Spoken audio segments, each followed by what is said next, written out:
Hello, hello. Testing audio. Hold on. Actually, while you're here, I want to test something out, Wezzy. If you're actually still here, I don't even know. But I wonder.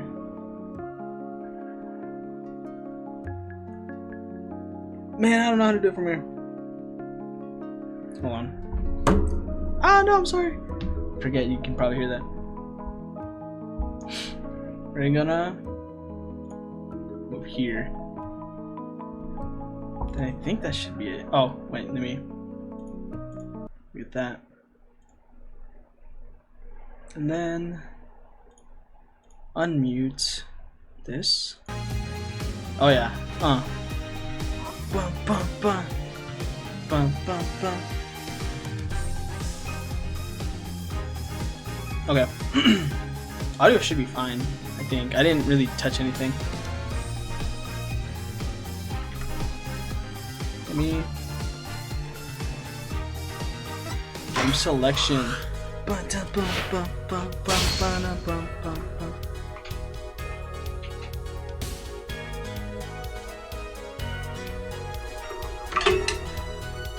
Bam.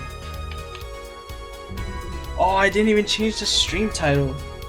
Oh man, hold on. We're fixing. We gotta fix that right now. Hold up. How do I do that? I think I can just do that from here, right? Manage stream. Hold on. Edit stream info. Here, we'll change it to best. We'll change it to finishing trial. Finishing trial.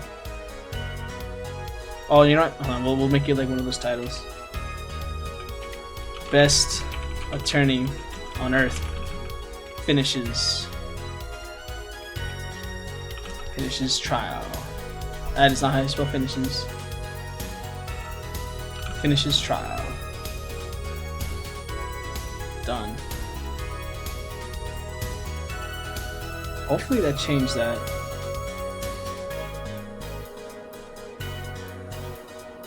Chat settings. Oh, I have so much more settings on here. What? Chat, I can highlight messages. Hold up. Okay. We'll ignore that for now. I think we should be good. Close that. Okay. Connection seems stable. Controller is working. Change the title, so I don't think I need to change anything else. Load game. Bum, bum, bum.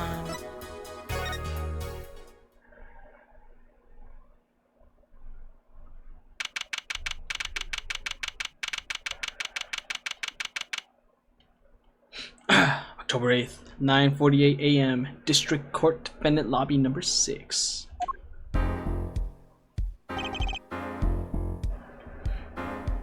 Good morning. Oh wait, no, I said that. Good morning. So, you're Vera, right? I'm Trucy. Trucy Wright. That's right with a W, but not right, right? We're on your side. You can tell us anything, please. Good morning. She speaks. Not bad. But I think you do better with a little smile, you know? You're so pretty. You need to wait, what? Wait, what? She needs to what? Trucy, let's take it easy for starters. Oh? Thank you for taking my case. No, hold on. We gotta get real timid, you know? Thank you for taking my case. No, wait, maybe. Oh! Let's pretend no one heard that. Alright, what was I saying? Alright. Wait. Okay. Well, that's a start, I guess. There she goes with the nail polish again. That's great, really. It's so cultured.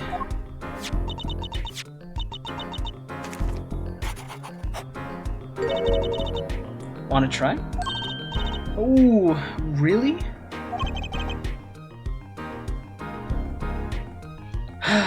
Girls.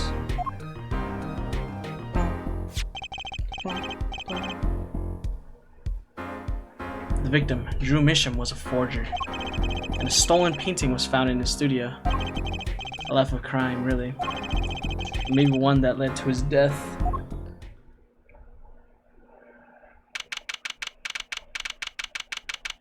October 8th, 10 a.m., District Court, courtroom number 3.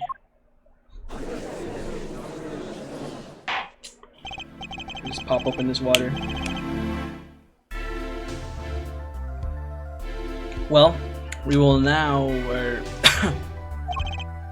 begin the trial of the Vera Misham. Is the judge okay? His voice is all raspy and he's looking around all nervous like. Ahem. The repercussions of today's trial will most likely be felt for a long time, and may indeed alter our legal system forever. Today is a test of the jury system, and the first step toward a new order in our courts. Dad's secret mission! The jurists will function like a jury. It is hoped their inclusion will help the courts to better reflect the people's will. Why, aren't there any jurists in the courtroom? 3 closed-circuit cameras watch this courtroom at all times. The jurists have access to everything that transpires. Jurists! Judge Well and Judge Cool. Now see here, Prosecutor Now see here, Prosecutor Gavin. I was going to say that. My apologies there, Judge. Jurists! Today, judge today's trial coolly, if you would be so kind. The jurists are unbound by the letter of the law. They don't affect the trial with evidence, but by their feelings. And we're about to find out just what effect they're going to have. Very well. Prosecutor Gavin, the details of this case, if you would. The victim is the painter, Drew Misham. He was killed in his own studio. His coffee was poisoned. By whom, you ask? By none other than the defendant, Vera Misham. Objection! Objection! There wasn't any poison in the coffee. Aktung, someone has been doing their homework. Indeed, poison was not present in the coffee, but on the mug itself. The mug? Residue was found on the rim, I see. The autopsy report describes the manner of your victim's death. The court accepts this as evidence. Misham's autopsy report added to the court record. According to this report, the victim's death was caused by atroquinine poisoning, a chemical compound that does not occur naturally. Lethal dosage is a mere 0.002 milligrams. A touch of the atroquinine in the body is the touch of the Reaper's scythe. Okay, we're gonna read the autopsy. Okay. He was 52, 9 to 9:30 p.m. Atroquinine poisoning. Okay, pretty straightforward stuff. I did not read that. I have for you today a simple man for a simple case. Oh wait, no. Very well, Prosecutor Gavin. You may present to your witness. I have for you today a simple man for a simple case. A man who witnessed the murder in its entirety. That journalist, no doubt. The witness will state his name and occupation. Oh, here we go. Okay. We're doing this. Hold on. I had this down last time. Alright. Well, for starters, my name's Spark Bushel. My job is a lone observer of the world. In other words, a freelance journalist, right? If you don't mind, I'd like to state something here for the record. Yes, Mr. Bushel? I dislike conclusions, specifically the aspect of jumping to conclusions. Preconceptions make Park Sandbox of an endless desert waste, end quote. But you are a journalist. You said so yourself yesterday. Well, that's true, yes. But you must understand, I stand before you today a man with a dream. I'm offering you my testimony in exchange for exclusive rights to the story. Scoop turns Mr. Brushel into that Mr. Brushel, end quote. Let's hear your testimony then, shall we? A simple case, eh, Gavin? For me, the jury is still out. Ah, that was a good one, Apollo. I can see you trying. The journalist story. I visited the studio around 9 at night to do the interview. The first outsider to enter the atelier journalistic history made, end quote. His daughter brought us coffee right up after we started. And you know what happened next? Star Falls, end quote. No one else entered the room besides her the whole time. Okay. Seems pretty viable to me. That does sound like a simple case. Unless you were the one who poisoned him! What are you saying, Judge? Ahem. Need I remind you, the cameras are rolling today. I felt the need to be a bit dramatic. You didn't do it, did you? Me do a thing like that? Come on, that's like newsmaker making the news, end quote. Or even contemporary witch hunt, end quote. I know wild accusations rock courtroom, end quote. Rock indeed. Prosecutor Gavin sure looks like he's having fun. I'm so happy for him. Very well, Mr. Justice. Your cross-examination, please.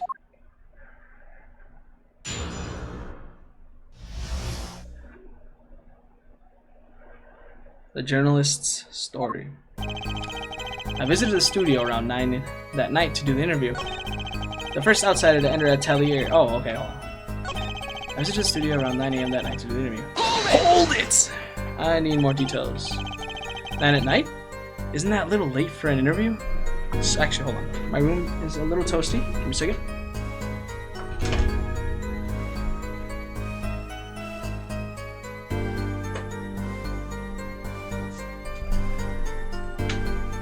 Okie dokie. Now, the weather is optimal. 9 at night? Isn't that a little late for an interview? If the great painter Drew Misham says come at 9.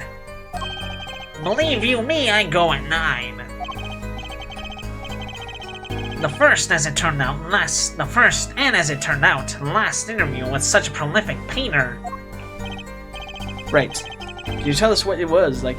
What it was like when you arrived?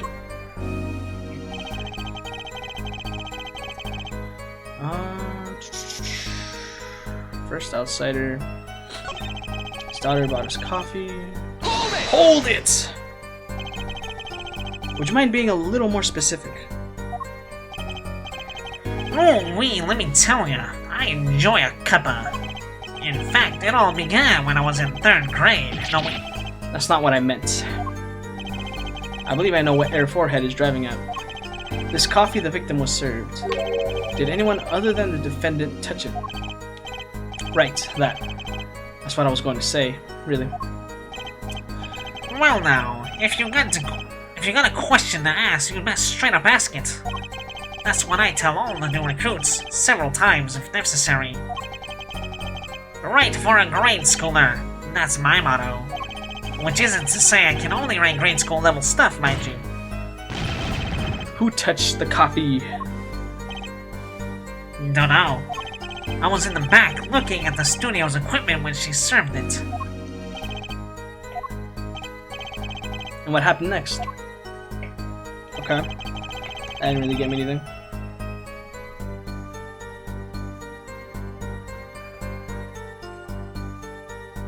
Okay.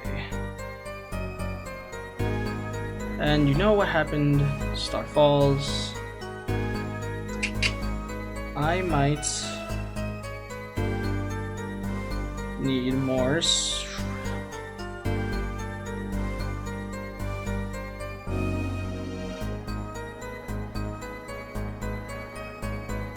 More details on that.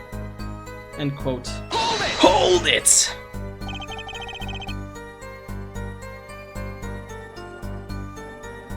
What's this thing about a star falling? Star falls. Huh. It's like an old telegram. Send money over. Oh, you know. Send money over. Zoe, you don't know. That's like a journalism code word. An important personage passes away, a star falls, get it? There's no gravity in space, is there?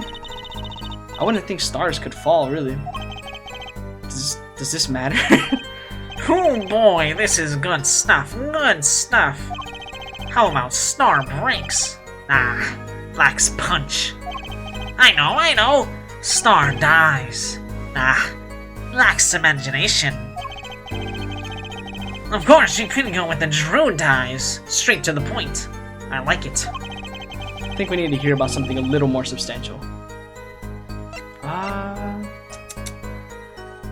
Maybe the moment of death? No, we know what happened. He slumped over, probably. Maybe... Not Brussels coffee, because he probably drank it. Tell me more about the coffee of the guy that actually died, please. You say Mr. Misham had the coffee too, but did you actually see him drink the coffee? Of course! He who sees it wins, but he who says it wins bigger. End quote. I live in a man sees dog eat dog and writes about it world, yet... Yet? I guess I can't say I saw him drink it really. He had one so-called sip, if that. Man puts lips to mug, drinks? End quote. That poison is quite virulent. Virulent, I hear. My stomach did a so-called somersault. Since I gulped down that coffee without as much as a second glance at it. Wait, maybe that's there, or maybe something's there. Some kind of so-called trick. Anyone want to venture a guess? For the record. Does this guy have a pause button? Well, Mr. Justice, did you find that testimony valuable? Very valuable, actually. The victim drank his coffee, then immediately fell over? Oh, yes. Yes, you can go to the press with that one. Your Honor! This is vital. This is a vital piece of information. Please add it to the testimony. Very well. The witness will add this to his testimony. Vital, right. He had one sip, if that. The next moment, he was all over the floor. Okay, so this is vital. Traces of low jelly on the coffee rim. How would you do that? He had a sip, if even a sip. And it wasn't in the coffee. We know it wasn't in the coffee. It was on like the lips, but how would you guess where the lips were? I guess you could, you know. Objection! Objection! You know what I have a problem with? A particular property of the poison used, atrochianine. Oh? Prosecutor Gavin was quite clear about the poison. A lethal dosage of 0.002 milligrams paralyzes the central nervous system. If you drank that, even you, Mr. Justice, would be reduced to a quivering pile. Why are you using me as an example? Unfortunately, we weren't told everything. There was a vital omission in the Prosecutor Gavin's information. An omission? Atropine is as virulent as he says, but death doesn't come upon ingestion. Not immediately. That's because atropine is slow acting! Okay. Slow acting? What? According to one forensic scientist, it's one of the most virulent poisons, but is absorbed into the body astonishingly slowly. It takes at least 15 minutes from the time of ingestion for the adverse effect to show. Okay. If we suppose that the moment Mr. Mission sipped the coffee was when he sealed his fate, then he would have still had time left to enjoy his last cup of joe. Oh my god, that guy's so thin. Order! Order! What's the meaning of this? If what the defense says is correct, why? That contradicts the entire testimony we've just heard. Well, Mr. Brushel, anything to say on the record? Slow acting. S-L-O-A-C-T. It was virulent, alright. Even then, it had already begun digesting its claws into the journalist. He's working on his scoop. Objection! Oh? What do you got? It's Brushel, yeah. Air Brushel. Let's take a trip back down memory lane. Huh? Did the victim really die the instant he took a sip? Think it over. This is vital. You know what I think? I think that was a not-so-subliminal suggestion, end quote. I admit, it does cause a problem if he died when you say he died. I would be forced to say Auf Wiedersehen to my simple case. And you would be forced to say farewell to your article. Come again? You can't write a story based on conjecture, can you? And as the case drags on, other reporters will pick up the scent. And you'll be forced to kiss your exclusive scoop goodbye. Scoop. Scoop! Look, just wait a second. Just 1 second. We're waiting. We're waiting. Out with it! I think I just recalled a so-called important detail. A revival of recollection, end quote. A story survival, end quote. Attorney utterly confused, end quote. Actually, I didn't notice something when I visited the studio. I had heard of poison that takes its sweet time, see? But not what I've been saying for the last few minutes. Apparently. Mr. Brushel, are you saying you noticed something that explains what happened? You bet I am. The antidote for the poison is a contradiction, end quote, you might say. Or I still have no idea what you're talking about, end quote, I might say. I figured it out, but only after an in-depth interview. See, thanks to my journalism skills, I know who poisoned that coffee. Okay. Order! As far as I can tell, the witness is standing by his testimony that Mr. Grisham died the instant after he drank. Of course I'm standing by my testimony and my dream of exclusive rights to this story. Ack. I suppose it was too much to hope for. What was? Of course he wouldn't choose a simple case, not him. Him. Phoenix Wright. Who else? Yeah, my goat. My goat. Achtung, Airbrushel. Report to us, if you would. What is it that you noticed?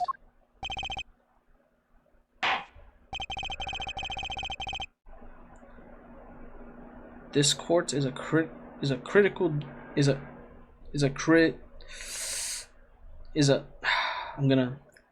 is a critical trial of the juris system. I'm afraid no room for doubt is permissible. You will testify to the court about what you noticed. Here we go. What Brushel noticed. When I arrived in the studio, Mr. Grisham was at his desk. He seemed to be writing a letter, but he quickly sealed the envelope. I thought nothing of it at the time, of course. Now that I think about it, what if he was writing a suicide note? Yeah, that's not even possible. Nowhere near feasible, even. Dare I say, improbable. A suicide note. Yes, he had this look on his face. On. Man's face. No, hold on. Man, Hold on. You know. No, we're not plugging the nose no more. man's face inscrutable as a quadratic equation, end quote. Suicide. Poor Mr. Misham. But that means Vera's innocent. Would someone commit suicide in the middle of an interview? Oh. Very well. You may begin your cross-examination.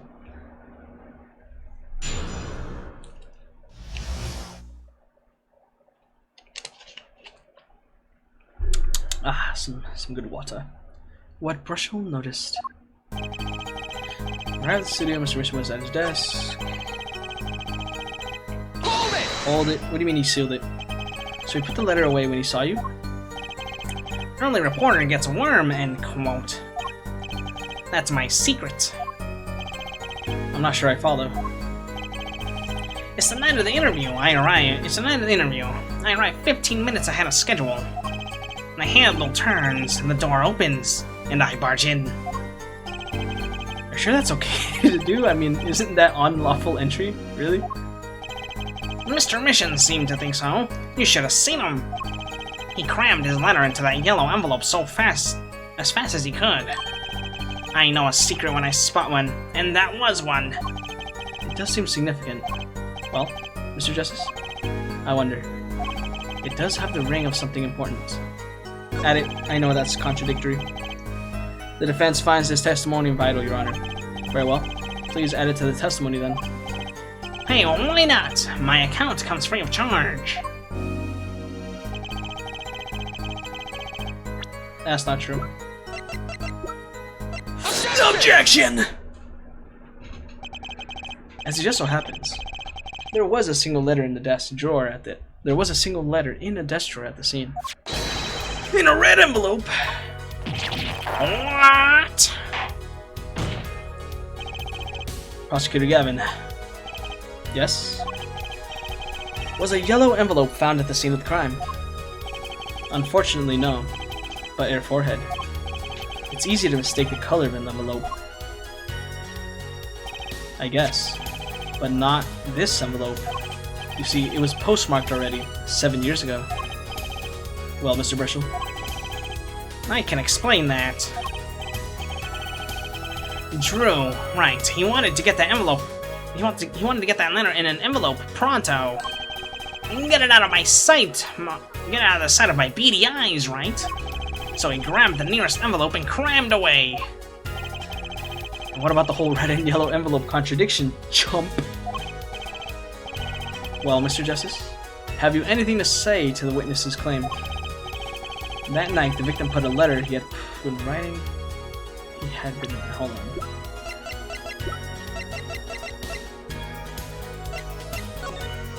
Mr. Drew Mission. Why would he write a letter to himself?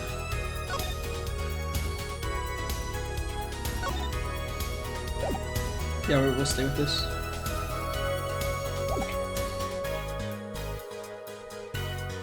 Yeah, that's impossible. That's impossible. Ah, I like your expression. So full of confidence.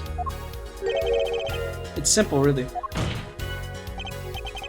As it just so happens, the defense team investigated the contents of this envelope with their assistance, the assistance of a forensic scientist. What? Note that this letter is addressed to Drew Misham. Oh? Why would he address a letter to himself? Let alone send a suicide note to himself. Ha! I've been scooped!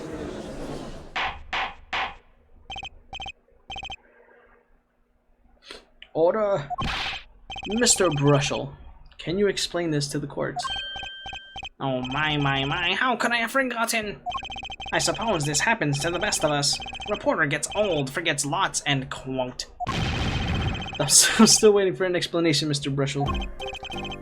Well, that's the thing, see? After he put his letter in that envelope, Mr. Misham sat there searching his desk drawer for something. His desk drawer? Yes, a lamp, a so-called a stamp, a so-called postage stamp, end quote. A stamp? Whatever for? Well, to mail his letter, what else? And then, why yes, I think I saw him put his letter inside in this letter box. Yes, it was a yellow envelope and he put it in that box. Well, apparently, this yellow letter has nothing to do... Oh, how I wish it did. Just think if that were a suicide note. What a story. Star writes suicide note in front of reporter. Falls. End quote. As I was saying, that has nothing to do with this case. That said, yes, Your Honor, it makes me wonder about the contents of that red envelope.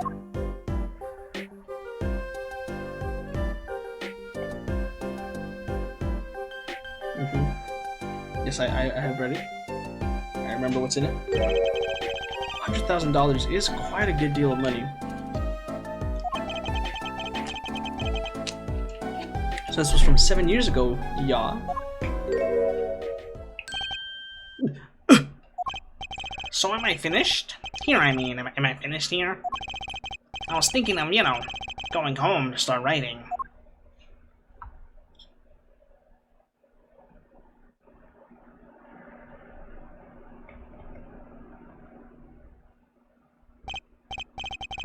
I hate to state what should be obvious to anyone, but when you catch the scent of a story, you make that rather unique face.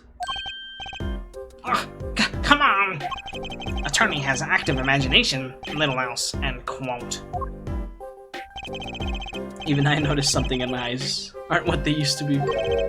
You know, I'm starting to understand what all this perceiving stuff is about. The judge has an active imagination, end quote. Please continue your testimony. Tell us about the scent of a story. Hey, I'm the one asking the questions here, usually. Was he cleaning his glasses with a toothbrush? The scent of a story. Actually, it took a bit of work to get a thumbs up on the interview. Reporter leverages story gets his interview, end quote. The story concerned a certain case from 7 years ago. That red envelope probably had something to do with it. Say what you will, but Drew's talent was without compare. Okay. So you threatened to go press with this story. That's how you got your interview? Blackmail? Oh, yes. I mean, no. It wasn't exactly black. I mean, I'm not... Something wrong, Mr. Brushel? Look. This is my story, my tidbit. Journalist info is livelihood, end quote. I see. While you have me chatting away in here, what's going on out there?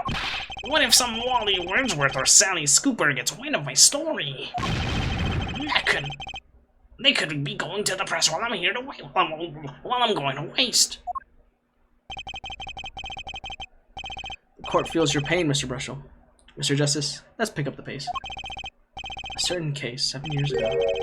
Wait, 7 years ago? Hmm?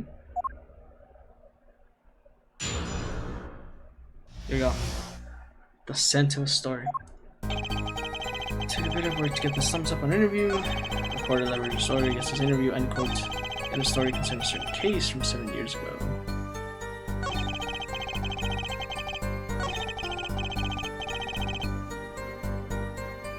We're gonna perceive this. He probably knew that he's forging.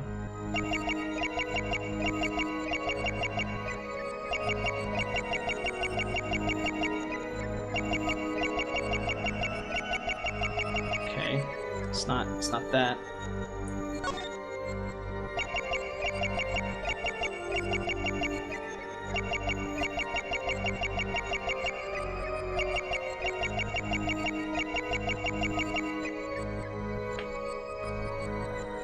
It's okay. Okay. Okay, wait. What if it's... So you'll just tell him... Right, it probably has something to do with it. No, it's definitely this fifth one.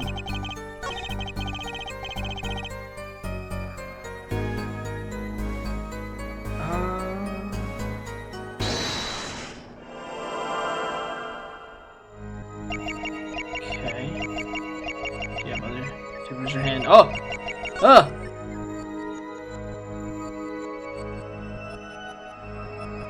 What the heck? That is so gross.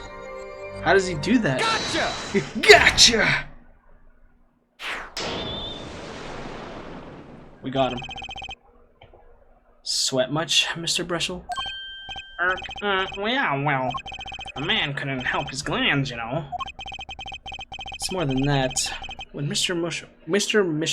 Misham's talent was mentioned, you suddenly began to sweat buckets. Ack.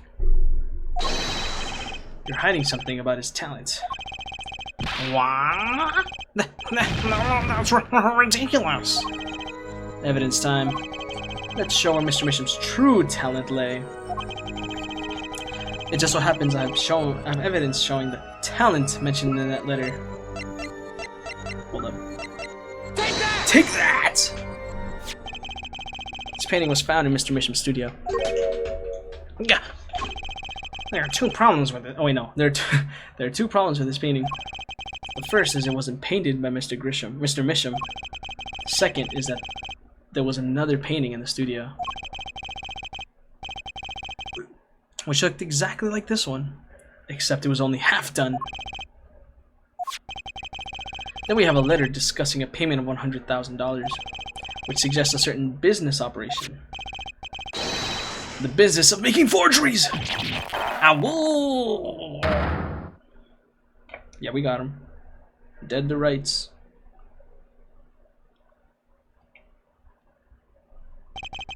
That is all, Your Honor. Everyone, please, everyone. Can we keep this private? Please? This is my story, my scoop. Forgery. That's a serious crime. Drew Misham is known as an artist these days, but there were rumors he dabbled in another kind of art until a few years back. Another art? Meaning forgery? Drew Misham was talented, alright. Talented at making precise, detailed fakes. A fact that certain criminal elements were quick to discover. Criminal elements? What? You can't seriously be talking about... Exactly. I'm talking about forging evidence. Oh. Exactly, I'm talking about forging evidence. Oh my gosh. The rumors started circulating 7 years ago. Seven? Oh my, wait, didn't Phoenix lose his license 7 years ago? Oh my god, it's all connected. It's all connected! So, are we to understand that this letter, this payment of $100,000 was for? Exactly. Forged evidence nets titty profit, end quote. Order! Why, it's like our victim was living a double life. Aha. Aha! This is my chance. So the victim had ties to the criminal world, right? He could have had plenty of enemies we know nothing about. Objection! Oh? This is my first time hearing of this criminal world. We certainly found no criminal connections when we conducted our investigation. Objection! Objection! But how do you explain all this money? You have to admit there's a possibility of some illegal activity here. Objection! But there is no proof tying this letter to our case. Our case was, and remains, simple from the beginning. Only the defendant could have poisoned that mug that night. And you, of course. Hey. Oh wait, no, who said that? Oh. Hey. The only thing I poison is my pen when I'm writing reviews. Mr. Brushel, your testimony to this point has been quite unreliable. It doesn't speak well of your reporting acumen. What are you talking about? My journalism is rock solid. Journalism is so solid you could stand an elephant on it, end quote. In any case, let's hear a summarized recap of your testimony. If we can ascertain the situation in that studio from the recap, the trial is over. Apollo, what's he talking about? Cross-examination showed Mr. Brushel didn't have reason or means to poison him. As long as there's no other suspects, then the killer had to be Vera. That's what. This next testimony is our last chance. Mr. Brushel, your testimony, please. Witness testimony. The only other person in the studio that night was the defendant. It was Vera who poured the coffee. She admitted as much herself. The only thing that touched Drew's lips during the interview was that mug.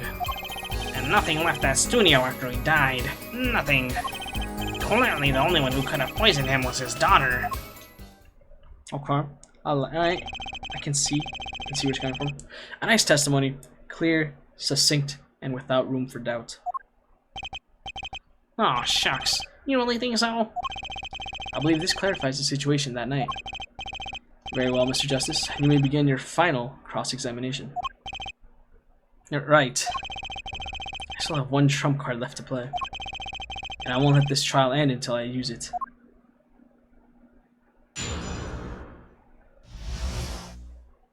The interview. A recap. Okay, the only other person in the studio was that defendant. Zara poured the coffee. She did admit that. The only thing that touched Drew's lips during the interview was that mug. How do you know that? You're sure about that? Well, to be really precise, I was busy gobbling mint candies the whole time. One of those candies might have been poisoned. That's not true. That's stretching it, Apollo. I don't know about that one. Yeah, at the time of the autopsy, no fresh fragrance of mint filled the room. And no mint residue was found. It was a long shot anyway. Don't tell me you're still trying to prove this. Do you think the victim ate, drank, or otherwise ingested something other than coffee? Well, Mr. Justice, you have some proof. The possibility is there, I can feel it. Just maybe not proven, not yet. The possibility isn't going to cut it, not now. Mr. Misham ingested that poison via a route other than that coffee. But I don't think I have evidence for that. Not yet. It can't be proven. I do believe our little forehead is growing up. Pity. We liked the rash, youthful foreheads best. Or forehead best. Another hole in this case that needs plugging before I can prove anything. But first things first. I'd better uncover a weak spot before I try to strike again. On with the cross-examination. Nothing left that studio after he died. Nothing. Hold it! Nothing, you said. Not one thing? You sure? Yep, sure as sure can be. Well, with one exception. One exception? What? And journalist Sparks Brushel does interview, leave studio, and quote. Journalist Spark Brushel, okay. Oh my god, I see what you're saying. Come on. It's a joke, get it? Not funny, I know, but still. Did something leave the studio that night? Why does that sound familiar? Where have I heard something like that before? Now that we've proven our witness is a comedian of sorts, I'd like to turn our defense attorney before returning to this testimony. Do you have any idea what, if anything, might have left the studio that night?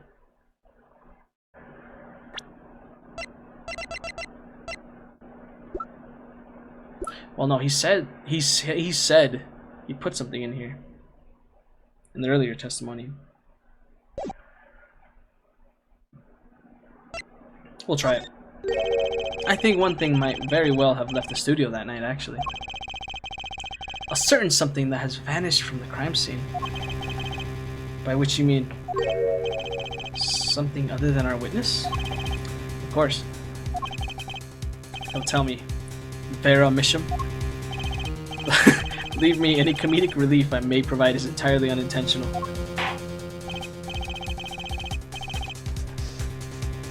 Then let's see what you've got for us, Mr. Justice. Well, this thing wasn't at the scene of the crime, so I can't show it to you. But I do have evidence that shows how it could have been taken from the scene. Easy peasy. Take that! Take that! This is the only link between the studio and the outside world. A letterbox? What did Mr. Brushel just tell us? When he entered the studio on the night of the murder, the victim had just finished writing a letter. Yeah, I said that, and yeah, it was true. Furthermore, he went on to tell us that he put the letter in a yellow envelope and put it in the letterbox. Okay. Ah! But that very same letterbox was empty. In other words, that night, the yellow envelope disappeared. Objection! Ah, yes. Intriguing. So an envelope has disappeared from the scene of the crime. Of course, this changes nothing. Huh? He has a point, Mr. Justice. What we're trying to figure out here is how the poison got into Mr. Misham. Is it really important that this envelope that the witness says he saw disappeared? Well, if it did disappear, then something did leave the studio that night. That seems very important to me. Very well then. The witness will add this to his testimony. You got it. I still think this fails to change anything, Eric Forehead. I wouldn't be so sure. A letter disappearing from the crime scene that night. This is exactly the opening I've been looking for. A letter was put in the post from the studio, but I hardly think that matters. Oh, but it matters heavily. You see, what if the envelope tells us anything about the killer? So,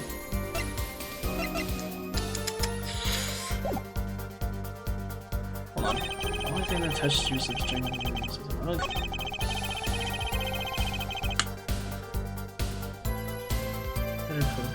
Okay.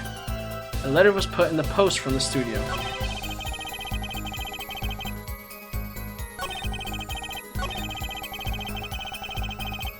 No, I didn't mean to do that! What do you think, Apollo? Everything he's saying seems so not flawed.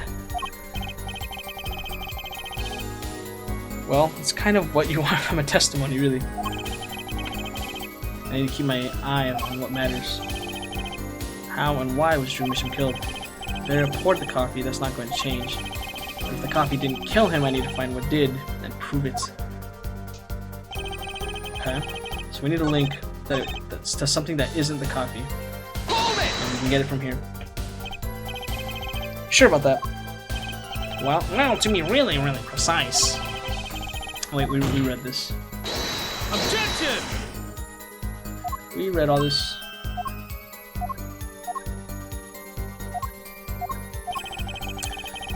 That poison via. Oh my gosh, he ingested. Yeah, dude, I'm thinking he ate it. He didn't have to eat it. He just had to make contact. Proof is possible. Here goes nothing. Oh.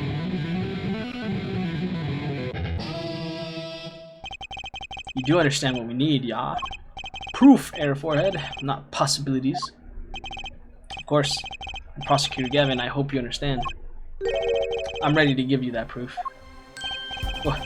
What'd you say? I have proof of the disappearing envelope. I saw him writing a letter, I did. Which was picked up by the mailman, I assume. Of course. Which means the envelope had a stamp on it. A stamp. As we all know, stamps come with dried glue on the back. In order to use the glue, you have to wet it by licking the stamp. Objection! Okay, I did not think about it in that way. It's pretty good. Beh, no one worth talking to actually licks stamps in this day and age. Objection! Even if you wanted to talk to him, you couldn't. He's dead after all. Objection! That's kind of crazy to say. Okay, so he licked the stamp, but wait. How does that explain the atropine on the rim of the coffee mug? Objection! If he licked the back of the poison stamp, the poison would have got on his tongue, yes? What would then happen if you put the mug to his mouth, Those traces on the mug weren't the killer's doing. It was the other way around. What? The coffee mug didn't poison Mr. Misham. Mr. Misham poisoned the coffee mug himself. Okay. Order! But that doesn't... does it? Recall, if you would.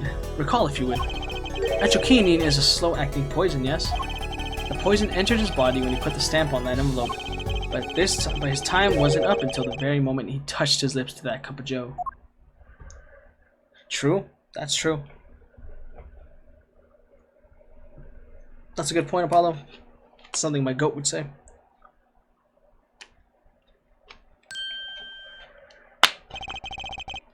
You have something to add, Mr. Brushel? Uh-oh. His nose is picking up another scent. As I believe I mentioned earlier. Well, that's the thing, see? After he put his letter in that envelope, Mr. Misham sat there searching his desk drawer for something. Yes, a stamp. A so-called postage stamp, end quote. But you know, I don't seem to remember him ever finding one. Maybe he just run out? Incidentally, we searched the desk drawer at the scene of the crime. There were no stamps. Not a single one. That does pose a problem. How will you prove that the stamp was coated with poison? Actually, I'm glad no other stamps were found. It makes proving the stamp he used was poisonous possible. Good show. Good show. You can't even prove there was a stamp at the scene in the first place. Well, let's hear what the defense has to say. Where is your evidence that proves the existence of this poisoned stamp? Nope. No. Well, wait, no. No. No. No. That's been stamped for like years. Frame measures 2 inches by 2 inches. Bears traces of deadly poison atropine. And it's perfectly square.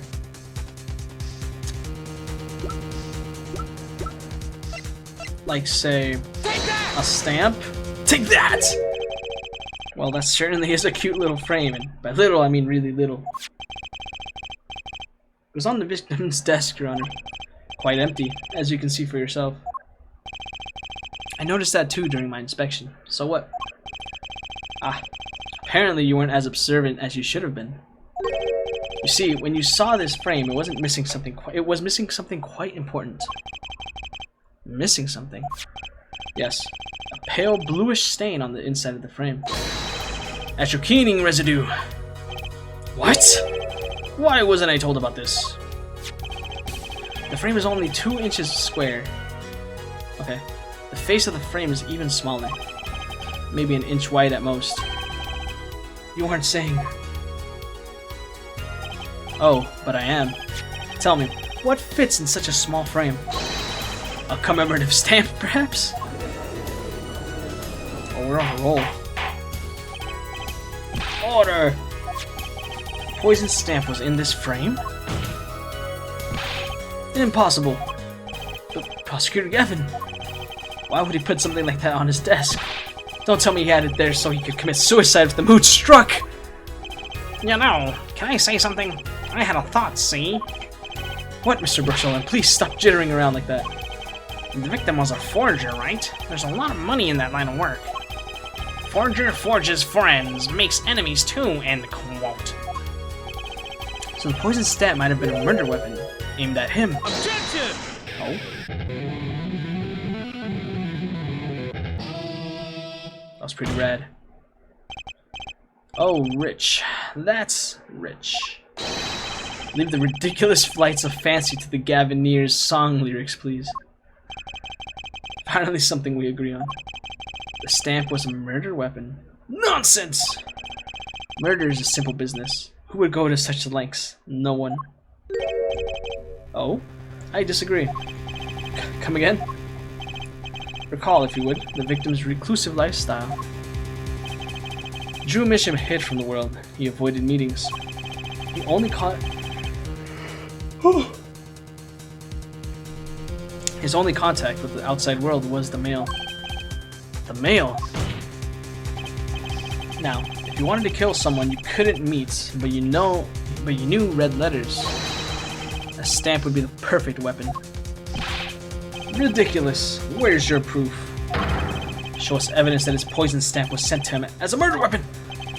I might not have evidence, per se, but things are finally starting to come together. What is it, Apollo? Your fists are trembling. I think I know what happened. I don't believe it, but I can see it. I think I know how Mr. Mission was killed. Well, fill us in, Mr. Justice. A certain piece of evidence points to the truth, Your Honor. I can show you how someone with the intent to kill sent Mr. Mission the stamp of death. I can? Okay. Stink. So, we need evidence that would suggest someone sent him with that, planning to kill him. So... Tan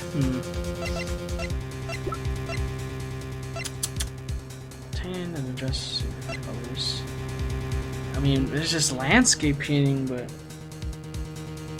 Okay. Okay, wait. Mr. Drew, I have to sign. Please sign a receipt. A receipt? Sign the papers and send it and enclose it with the enclosed. Oh! Oh, we got it. We got it. Yeah, we got him. Take that!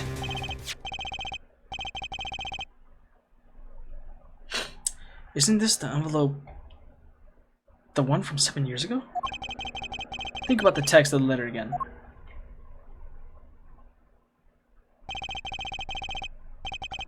There were two pages in the envelope. This is page 1.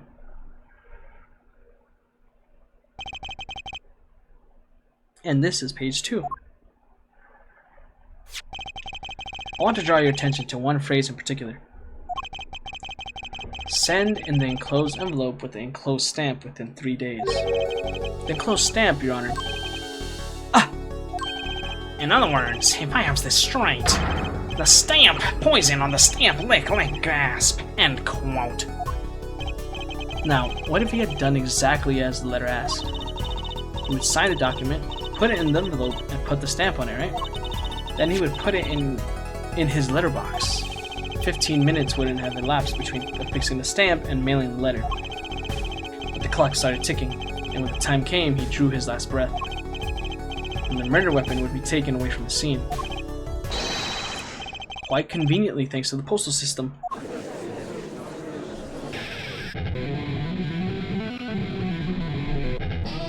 Oh yeah, that was pretty rad. Such a splendid imagination you have, Air Forehead. Let me confirm one thing with you, if I might. So this poison stamp was inside this envelope from 7 years ago? Yeah? Is that what you'd have us believe? Really? Well, it is a bit of a stretch, but there's a possibility. Yes, a very small possibility. How small, I wonder? Poison stamp in this envelope? A stamp that then became the murder weapon? How do you intend to prove this seeming coincidence? Well, it was 7 years ago and we don't even know who sent that letter. And your answer? Silence, I see. Very well, I move to. It's not nice to pick on the Fraulein Clavier. What?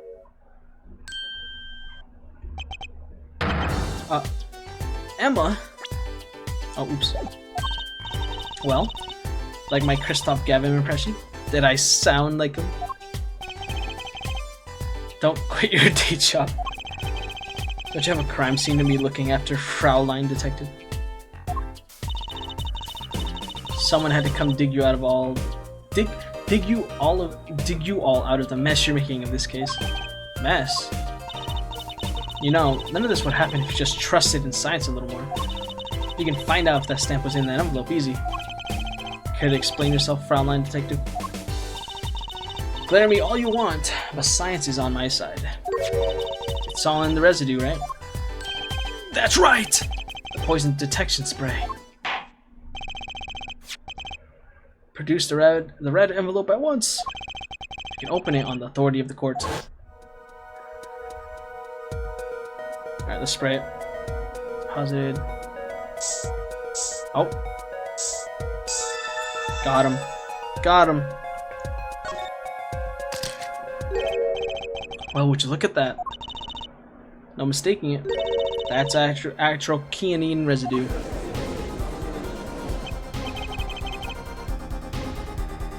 I don't believe it. A murder weapon from the past.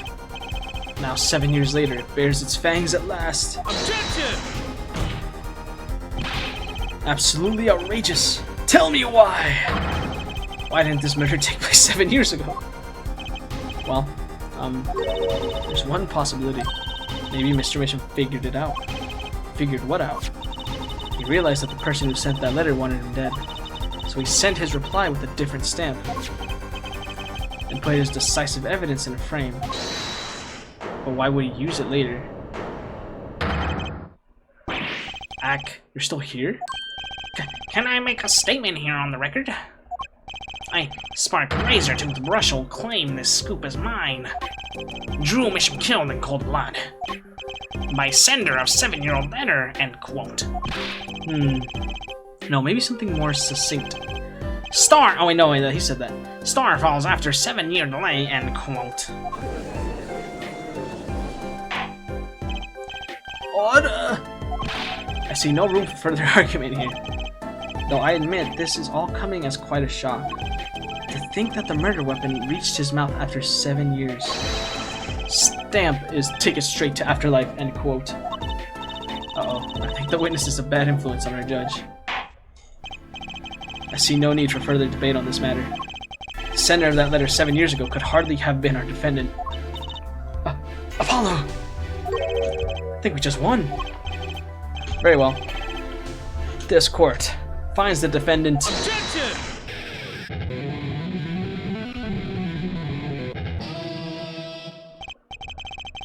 Is this the bright future of our legal system?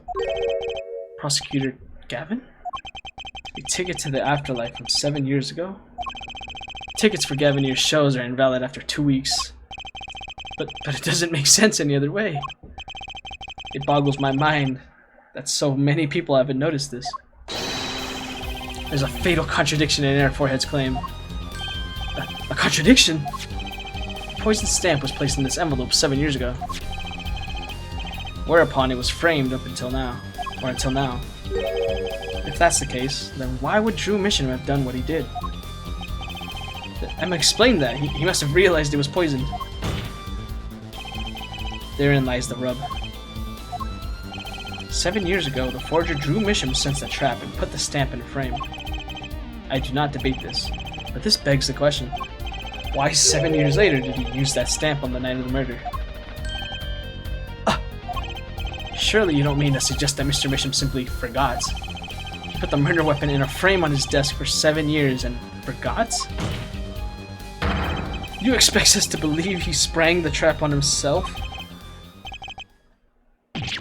Warg!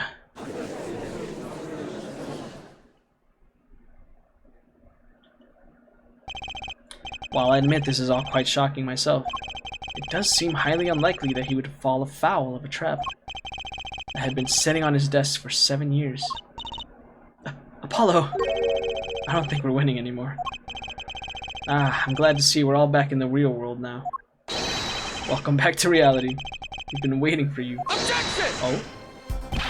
Okay. Then how do you explain the poison stamp that was in this envelope? The poison stamp? Where exactly is this poison stamp again? Have you brought it to the court for us?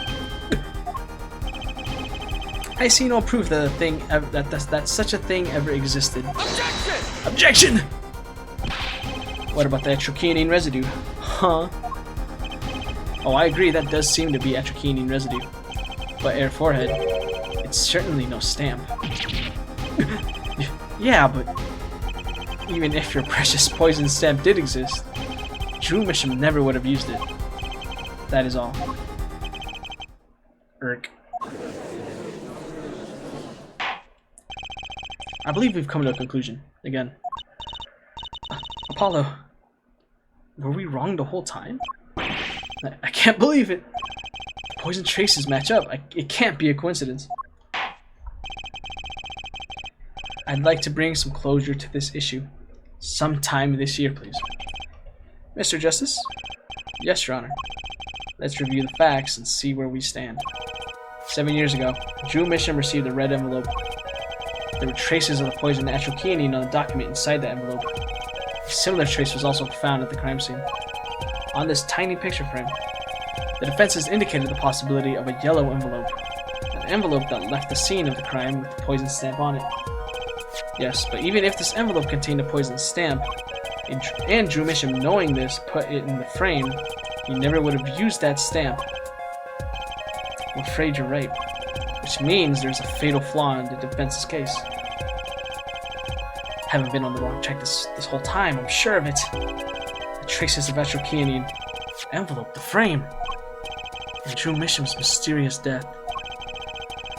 They're all connected somehow. Well, Mr. Justice, do you have a conclusion for us? The defense stands by its case, Your Honor. We've seen that the logical outcome of the evidence makes no sense, which means that one of our clues must be a fake. Ah, a fake clue. Fascinating. And if we find this fake, your wild fantasies will prove quite reasonable, yeah? The fake clue that's thrown us off the poison's trail is none other than... Fake clue. Fake clue. The frame? No, that's a real clue. The envelope? That's a very real clue. Was it? How could it be Drew Misham though? Okay. We'll save, because we're safe scummers. I'm a safe scummer. And we'll go with Drew Misham and see what happens. The victim was a fake clue? I'm afraid I don't understand. I'll explain. We have an envelope, a frame, and a mug linked by poison, yeah? That all makes sense. What doesn't make sense is the victim himself. Objection! Congratulations. You've completely lost me. So the fake evidence is none other than the master of fake himself, the forger? It makes a good story, I'll give you that.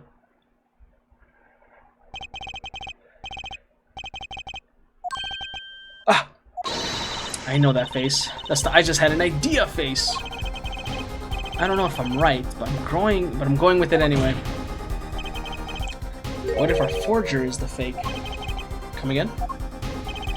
7 years ago, our forger sniffed the trap and stepped aside. 7 years passed. Now the forger stumbles into that very same trap and dies. Why?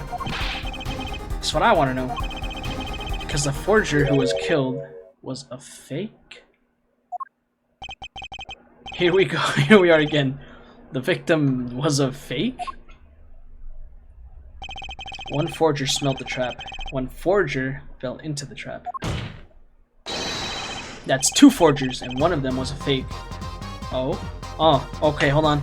Bum, da, da, bum, bum, bum, da, da, da, da, da, da. Ba, da, ba, da, da, da, da. Okay. Order! So you're telling us that Drew Misham, the victim, was a fake? Well, if he was the fake, who was the real forger? You better not be claiming there was some kind of switcheroo. I'm afraid you're gonna have to back up your story. Mr. Justice, show us just who the real Drew Misham was. Drew Misham wasn't the real forger. There's only one other person who could have been. Understood, Your Honor. Forger Drew Misham was himself a forger. Was himself a forgery. The real forger was... Oh, we got it. Oh, I know where he's going with this. Painter known for his illustrations pointing defendant accused of poisoning your father, Drew Misham. Take that! There can only be one explanation, really. The real identity of the forger known as Drew Misham is none other than his only daughter, Vera Misham. Order! Order! Order! Mr. Justice! This is going on a limb, even for you. I kinda agree, I mean, Vera forger?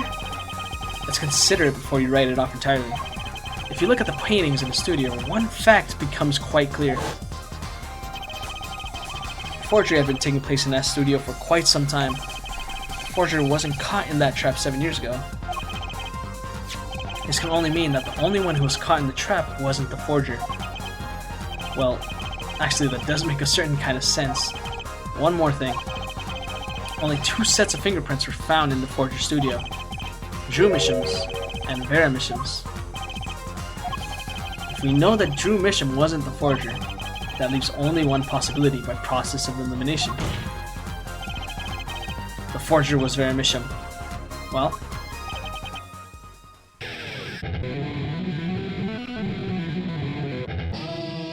that was sick. Fascinating.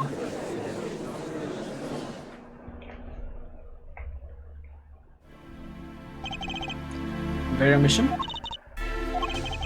You've been paying attention to the trial so far.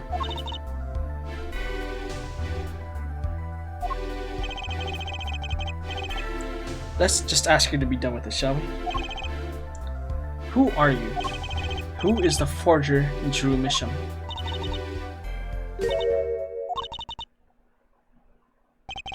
Was that an expression of emotion I saw on her face? She's staring holes into Prosecutor Gavin's face. I'm used to being stared at by Fraulein's, believe me. Though they usually talk to me too. Tell us, were you the one who forged those works of art?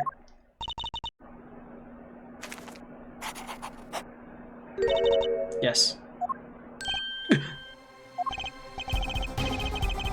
So the forger Drew Misham was you? Yes, it was me. What? What?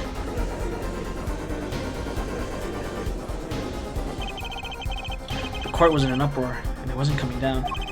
We had to break for a 10-minute recess. To be continued.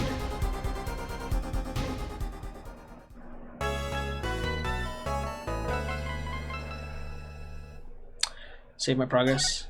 Yes.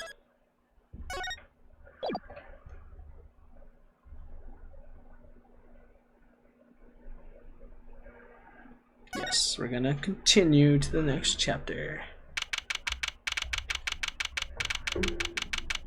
But before that, I have to use the bathroom. So give me a quick second. A quick second. Oh, look at that. I saved it. Sick. Baby.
Oh yeah.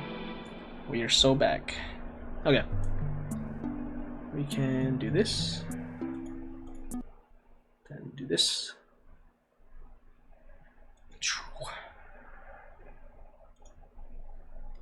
Then I can go back here. We should be good. Okay. See, where does that exactly...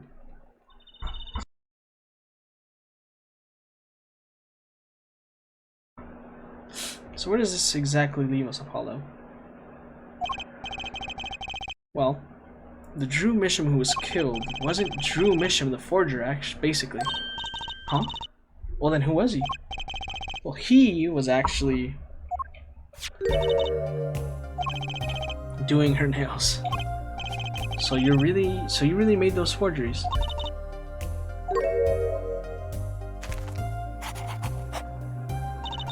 Yes. For father. I know, it was wrong. Could you tell us how it happened? My father was a painter. I loved painting ever since I was a child. One day, father saw it in me. He saw that I had the talent. The talent? For making forgeries? How should I say it? It was not only paintings I made. Given the materials, I can make anything. Anything. Father was so proud. And I, so happy. But in the end, I was making those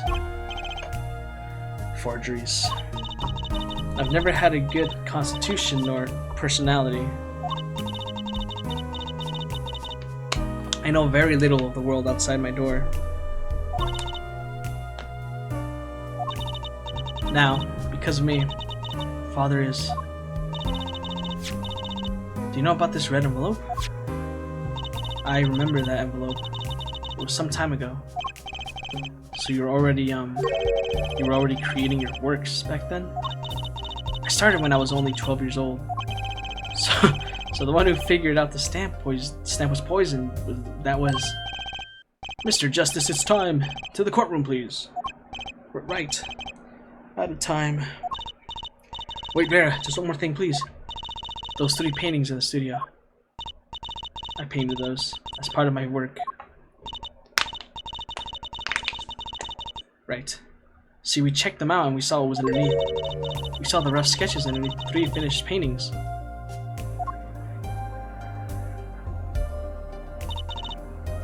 I see. Mr. Justice. Yes? Father, he knew of you. Of both of you. Your late father? He was watching, gathering information. All about the Wright & Co. law offices. But lately we're not doing just law. Yes, we do tricks, gags to amuse, and play piano. But not really gags. Yet when father heard you had resumed the legal business, how pleased he was. Who was Mr. Misham? How am I supposed to know? What if he was Dad's dad? Judging from the relative ages involved, I'd say it's highly unlikely. Things are already confusing enough with all these dads running around. You know that the victim's daughter, Vera, was the forger. What does this mean for the case? Guess we're about to find out.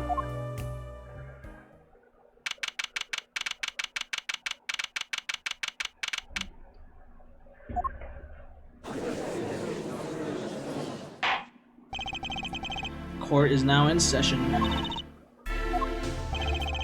Vera seems pretty tense. She's practically chewing her fingernails clean off. Perhaps you could begin by telling us how it all worked. How did you set up this Drew Misham forger persona? There's that stare again. She's drilling more holes into his forehead. I know it's hard for you, but hey, he's a handsome guy. What's hard? What's hard? Very well. Yes, if you would. Did you really make those detestable forgeries? Perhaps you'd rather answer my question. Were you the one who painted that painting? The remarkably similar one. Ah, yes. I painted it, yes. Father praised me quite highly for it. So, she was the one who made the forgeries. Yet she did not wish to reveal the truth of their operation. So the victim was a stand-in, a decoy.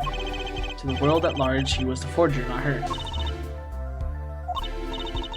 I've done a bad thing. I have, haven't I? Regardless, we need a little more information. About, for instance, this. You have seen this before, yeah? Yes. It was in a desk drawer. Very well. Let me proceed with your testimony. Tell us everything you know about this envelope. Witness testimony. The red envelope. I created things and Father sold them. This envelope came after my first work. That was other than a painting. Father handled the deal, all of it. I received the stamp that was in that envelope. It was after that job that we moved to the current studio. There certainly was much of great interest in your testimony. Not that the witness realizes it. Very well. Please begin the cross-examination. Right! Okay. I need more information about this forger. This Drew Misham. Here we go.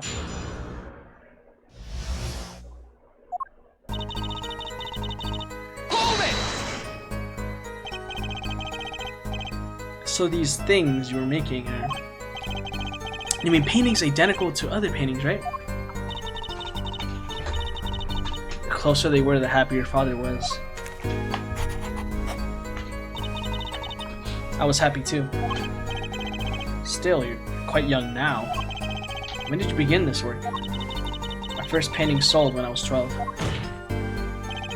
Your Honor! She had no idea what she was doing. It was illegal. Objection! Easy there, little attorney. You're not here to defend her for the crime of forgery. True. Please tell us more about this envelope. This envelope that may very well have killed your father. Alright.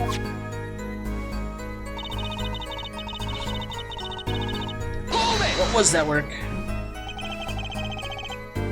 By other than a painting, you mean? You've only done paintings up to that point? Yes. But Father had a realization. He noticed my talent extended to making things other than paintings. For instance? For instance, a letter someone had written, or a fingerprint left upon a cup, or a signature on a document, a seal upon a letter. None of this makes her sound very innocent at all. And a 100,000 promise to this letter, in this letter, was the start. The beginning of a new industry for Drew Misham. A new industry? The creation of items to be used in criminal proceedings. Forging evidence, in other words. Uh-oh. The deal, all of it. Hold it! Okay. So you didn't know how the thieves were making... So you didn't know how the things you were making were being used? I enjoy painting very much. I think I understand. Fraulein has lived in an unusual little world. Can you tell us what happened to the papers that were in this envelope? Father signed them and sent them back, I believe. Did he follow the instructions? Send in the envelope enclosed and send the enclosed envelope with the enclosed stamp. This is a rather important matter. Give your answer some thought. I received the stamp that was in that envelope. Hold on, how? How did you get a hold of it? What do you mean you received it?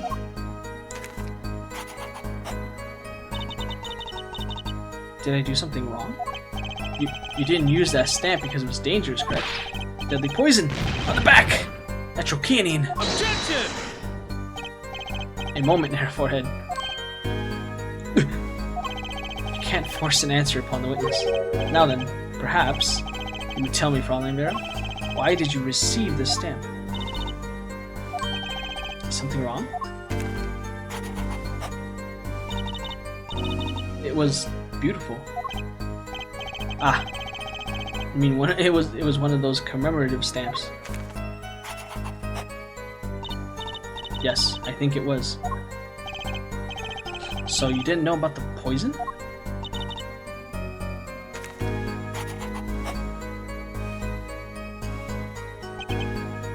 I guess not. So the trap failed by chance, by mistake, thanks to this commemorative stamp.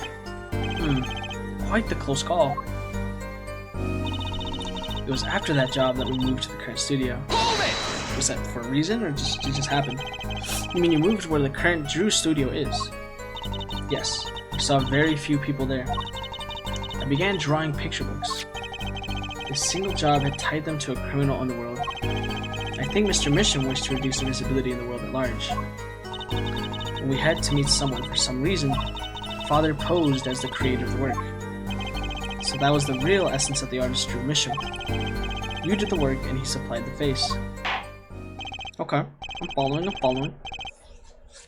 So you really didn't know anything, did you? You had no idea how much danger you were in.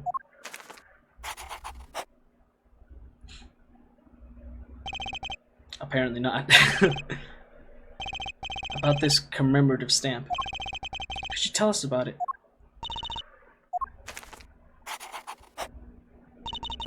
It was very pretty. And, more than that, yes? It was a picture of people. It was a picture of people I like. Wait, what? This is something new.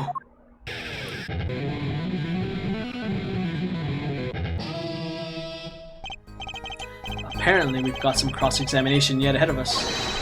If you'd be so kind as to continue your testimony, Fraulein.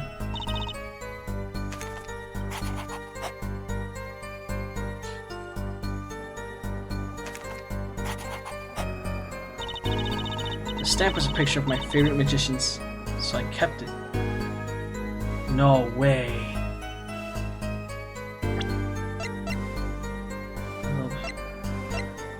There's no way. Hold it!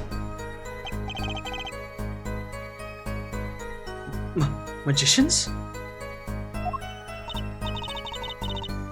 I love mysterious things. I always have. Even though she fainted when she saw Mr. Hat. You're confusing mysterious with freaky. Father took me when I was very young.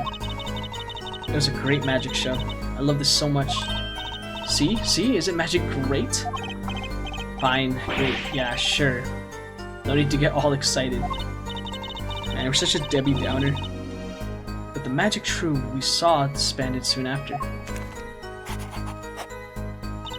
I was quite sad. Did she just say what I think she said? Magic troop? Now, magic troop? Now, where have I heard that before? The envelope came after she completed her first job. That makes it a letter from her client, whoever wanted a forgery made. Apollo! We're close. We just have to piece it the parts. A deadly weapon in a red envelope.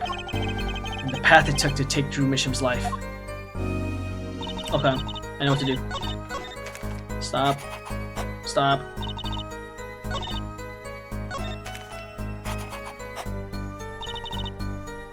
Here we go. Was it perchance this truth? Those magicians you liked. Was it this bunch?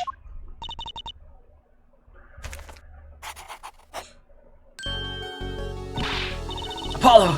They're not a bunch. I see. Still, I have to wonder, why include a commemorative stamp like that in a business letter?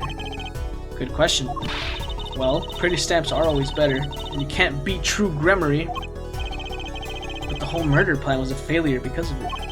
Ironic, don't you think? Prosecutor Gavin? Oh, he is not liking whatever we just presented. Prosecutor Gavin?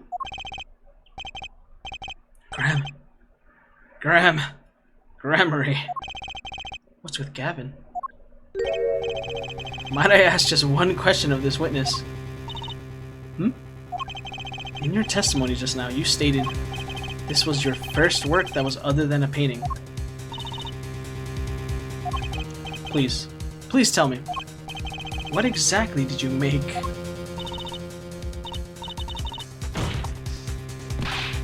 No!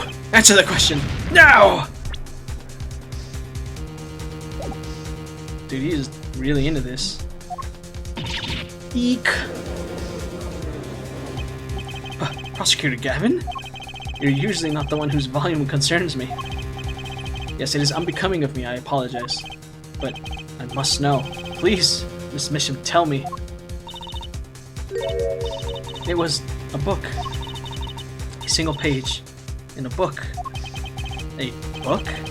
Please be more specific. It was a handwritten book. Like a diary. Oh god. What's going on? Oh, no! I don't... Oh.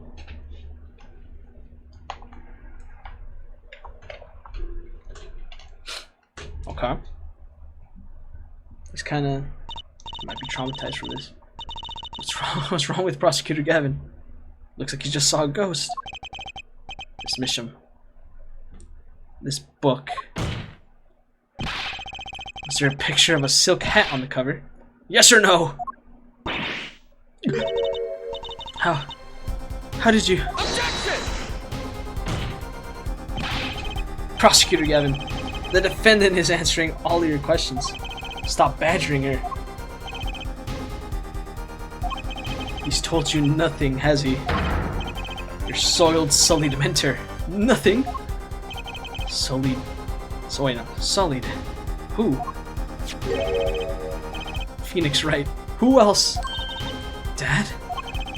I never told you about the trial 7 years ago? About how he came to lose his attorney's badge. No way. My goat would never. There was a certain piece of evidence that decided his fate, you know.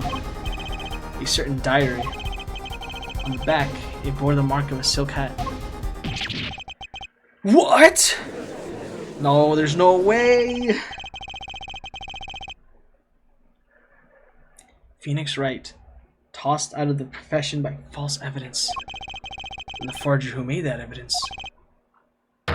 Is this girl standing right before me? Vera, you must tell us. The evidence you made was used in the trial 7 years ago. Who asked Drew Misham, you, to forge that evidence?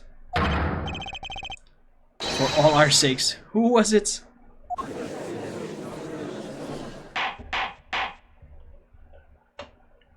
Oh. Okay, here we go. Is my goat evil? We only met once. You met the client? Well, who was it? It was...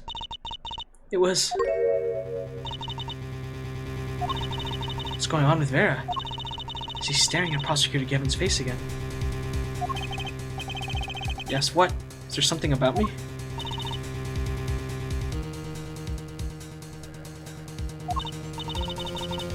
I remember clearly.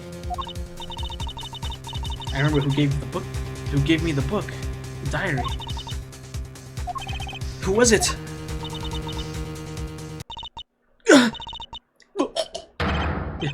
Vera?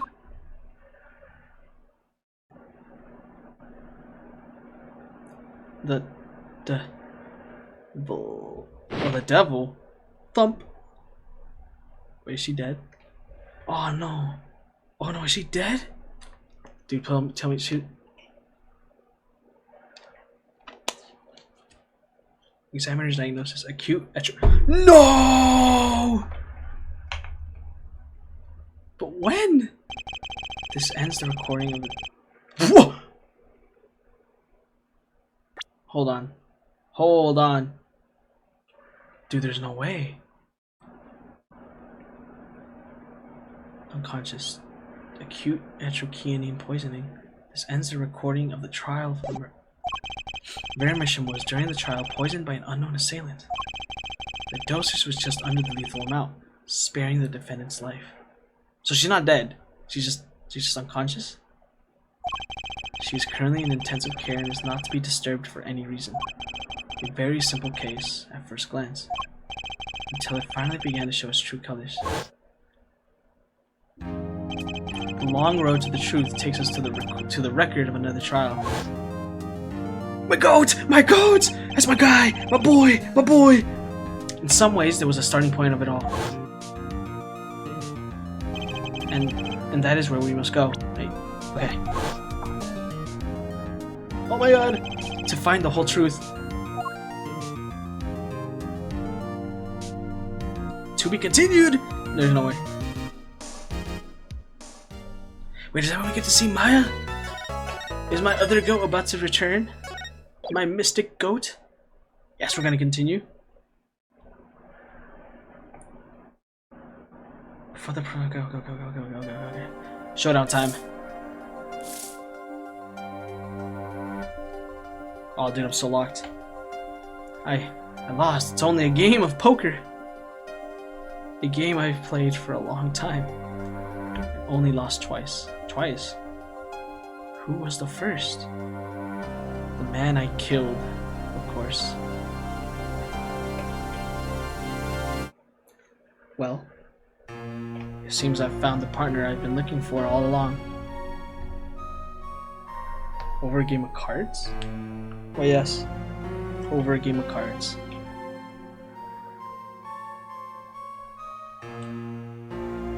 That was how we first met, 7 years ago.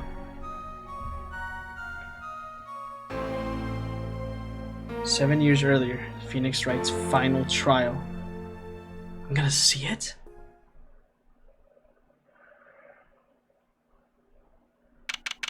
April 19, 9:27 a.m. District Court Defendant Lobby number 2. Are we gonna get my goat back? Is he back? Oh my god! He's back. My goat. My goat's returned to me. Oh. I can't. Oh. Okay. Okay. Here we go. Okay. Phew. Okay. It's been a long time since I felt like such a rookie. Gotta try and relax. Ah, good morning, Mr. Enigmar. I'm sorry to have sprung this on you so suddenly. I received the files from your previous attorney only yesterday. Honestly, I'm not entirely sure I'm prepared. I understand I'm asking the impossible of you. Yes, well, you haven't really told me what happened yet. All we did was play cards, and that was enough. Actually, it wasn't, trust me. Oh, morning, Dad. Ah, I'm so glad you came. You okay? They picking on you? Ha ha ha ha ha. I am fine as always. This old boy is here to help me after all. That's a young man to you. Good morning. It's a cute outfit you have on. Thanks. My first show's today after all. Oh, I'm sure it is. What the heck is he talking about? Oh, old boy. Huh? Me? Look what he started. Here. It seems fate's clock will make me wait a little longer. At least only less than 10 swift minutes remain. To all those who have supported me in my life's work, I give thanks. Farewell. Magnifique Gramarye. What's this? I don't know. I just got it over there in the hall. They told me to give it to the old boy in the blue suit with the spiky hair. They said it was really important. What's this? A memo for you or some such? Not from the looks of it. What is this? It's like a page from someone's diary. I'll give it a read later. Well, how do you feel about the trial? Hold on. It seems fate's clock will make me wait a little longer. At least, only less than 10 swift minutes remain. To all those who have supported me in my life's work, I give thanks. Farewell, Magnifique Grammary. Magnifique's autopsy report. A single gunshot to the head, estimated time of death 11:30. Loss from blood wound. Malignant tumor found in victim's liver. Body found in hospital room, shot in head. Where have I seen that? Oh my gosh. What? There's so much to look at. Very important badge, proving my identity. Each attorney's badge has a number engraved on the back. No two numbers are the same, so if you drop it, people will know it was you. Better make sure I don't lose mine. Right. The client in this case usually goes by his stage name, Zach Grammary. The victim in this case died after being shot in the head while in the hospital. We'll get through it, somehow. Incidentally, the prosecutor today is a new guy, I hear. Ah, an easy win then, yes? They're calling him a true thoroughbred in the history of the prosecutor's office. Of course, there's one of those every year. The switching of attorneys just before the trial. I know it is a difficult situation I put you in. But allow me to say this one thing, Mr. Wright. Yes? They will not be able to pronounce me guilty today. So do your best, but do not worry. First time a defendant's ever given me a pep speech. I'll do what I can. Ha ha ha ha ha. I see you do not understand. You see, it will be impossible for them to declare a verdict. Impossible? Yes, isn't that right, Trucy? Yup, you bet, Dad. My first look at the case was only yesterday, and the information I was given was a tad bit lacking, to be honest. Still, I'll do what I can, for their sake. I believe the court will be lifting any time now. I am in your capable hands, Mr. Wright. My client is Shadi Enigmar, known to the world as Zach Grammary, a wildly popular magician, star of true Grammary. His mentor, Magnifique Grammary, was a rare breed of magician. He single-handedly ushered in a golden age of stage magic until he was shot dead. And Zach Grammary is a suspect. That's not possible. April 19th, 10 a.m. District Court, courtroom number 7.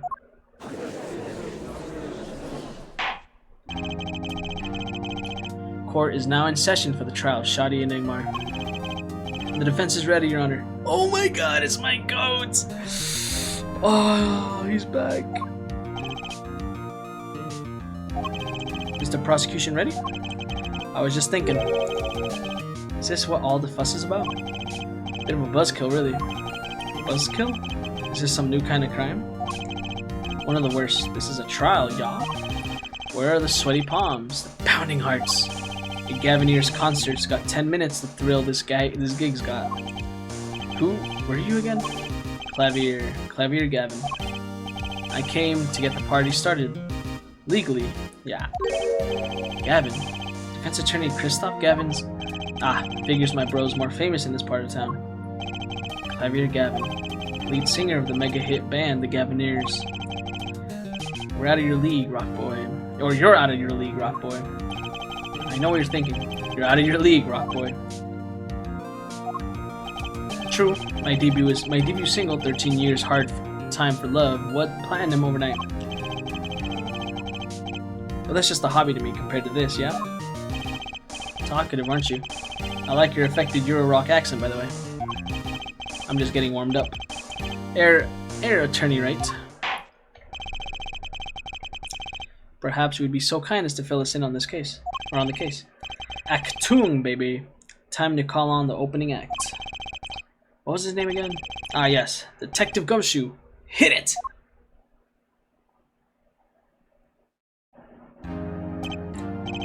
And you are? Hey, you're the one who called me up here, sir. Name's Dick Gumshoe. I'm a homicide detective down at the precinct.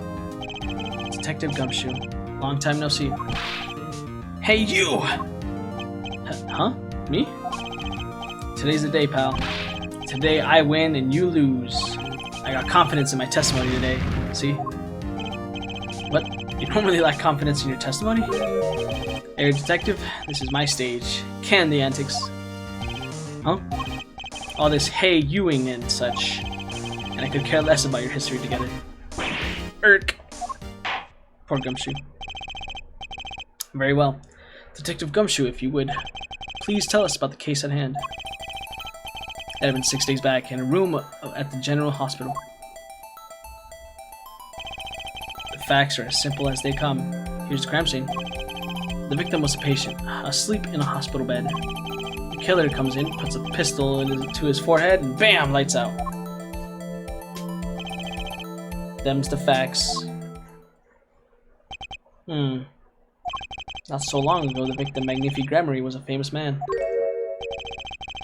He had the entire country under his magic spell, as it were. Ah yes, the great magician. He retired years ago, though. Say the name Magnifi to one of my generation and you'd be lucky to get a blank stare. Yes, though I'm sure the youngsters today know his disciples even better. I dare say True Gremory had made quite a name for himself. Anyway, the retired Magnifi's been in the hospital for the last year. What was it? What is it? A mal-ignorant tutor or something. Doing something to his liver, I think. Yeah. A malignant tumor, perhaps? In other words, he had liver cancer. He had only 3 months left to live, in fact. Magnifi's chart added to the court record. The facts do seem simple enough. But something's not right. The victim was already climbing a 3-month stairway to heaven. Why not wait for him to knock, knock, knock on heaven's door? Why shoot him? I wouldn't have put it quite so lyrically, but it's true. Why make the effort to commit murder when the victim was about to die?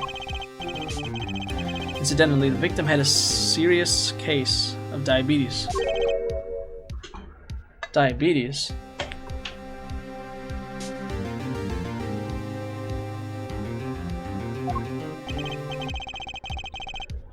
In fact, he was about to shoot up with insulin when he was shot with a pistol. A syringe was found at the crime scene. Chronic diabetes and cancer. As much as it pains me to say it, the victim was clearly at the end of his life. Small syringe added to the court record. I believe the question before us is clear then. Why did the killer have to shoot this dying man? What reason could he have had? Very well, detective. Perhaps you can enlighten us as to the circumstances of the shooting. Yes, sir! Good old Dick Gumshoe. Actually, the victim kind of ordered the defendant to do him in.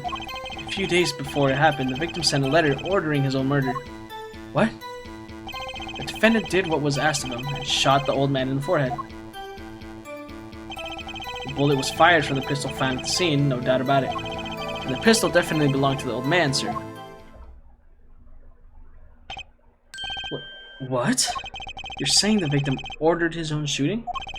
Those are the facts. I have the letter here in question. To my beloved student, Zach. Oh. Magnifi's letter added to the court record. Very unusual indeed. Although, could such a thing as a letter really cause one to pull the trigger, I wonder? I believe the answer to that question can be found at the end of the letter. Ah, you cannot refuse, and we both know the reason why. Detective Gumshoe, can you explain this to the court? Unfortunately, even the defendant won't say a peep about that bit, sir. One thing bothers me about this. Why didn't he just say 11? Why have him come at 11:05 without some specific reason? The devil is in the details there, attorney. Well, was there some reason? As it turns out, there was. Every night for half an hour, starting at 11, the victim, Magnifi Gremory, was given an IV. An IV? There it is in the picture, off to the side of the bed. At 11, a doctor would come to set up the IV. 30 minutes later, he would come back for the empty bag. This happened every night without fail. So that was the only time they could meet without the chance of an untimely interruption during his IV. Very well. Shall we begin? Mr. Wright, your cross-examination, if you would. What's this reason he couldn't refuse, I wonder? He could have at least mentioned it to me. Here we go. The circumstances. Actually, the victim kind of ordered it. Okay, hold on. Let's look at this. To you I trust the task of lowering my life's curtain. Come on the 13th, 11:05 p.m. I will ready a gun with which you will shoot. One shot, square in the forehead. You cannot refuse, and we both know the reason why. Okay. The lame tuna liver has progressed to the final stage with no hope of recovery. Patient has 3 months to live. Patient has chronic diabetes, requires regular insulin. Serious paper received. It seems fate's clock will make me wait a little longer. At least only less than 10 minutes remain. To all those who have supported me in my life's work, I give thanks. Farewell. Clock will make me wait a little longer. At least only less than 10 swift minutes remain. Okay. And I guess that means it was from this diary? Okay. A few days before it happened, the victim sent a letter ordering his own murder. Ben did what was asked of him, and how do we know it was him? How can you be so sure? Hey, you gotta learn to stop relying on people to do your thinking for you, pal. Learn to think for yourself. Get that noggin cranking. You failed to grasp the concept of the questioning detective. First, we got this letter. It says, shoot in the forehead, loud and clear. I can see that, but I still wouldn't do it. Well, maybe you need to grow yourself a backbone, pal. You failed to grasp the concept of shooting some people is bad, detective. We also found the defendant's pistol at the scene.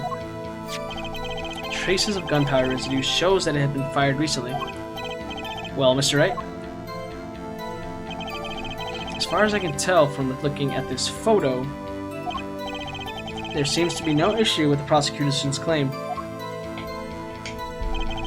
The photo. Maybe there's something in there I can use. So they're saying the defendant shot the victim in the forehead? I think there's a hole in the prosecutor's argument.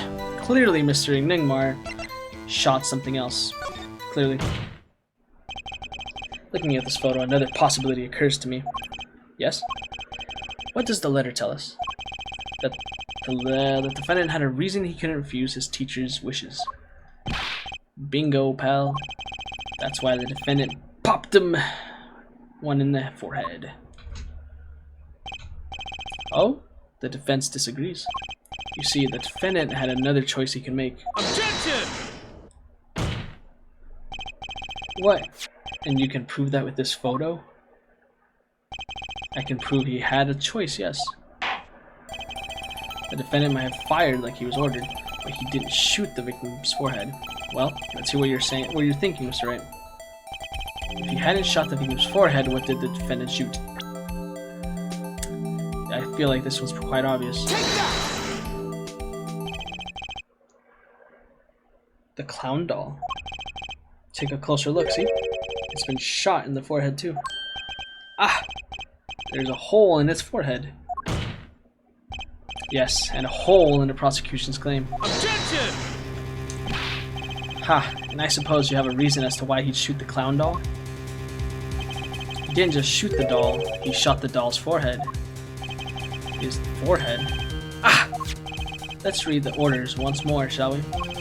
We will shoot one shot square in the forehead. Which is exactly what he did. He shot the clown doll square in the forehead. Okay. The defense has raised an intriguing possibility. That hole in the clown's forehead, it definitely looks like it was shot. Bailiff, send someone to investigate this matter. Objection! I admit I'm impressed, but I expect nothing less.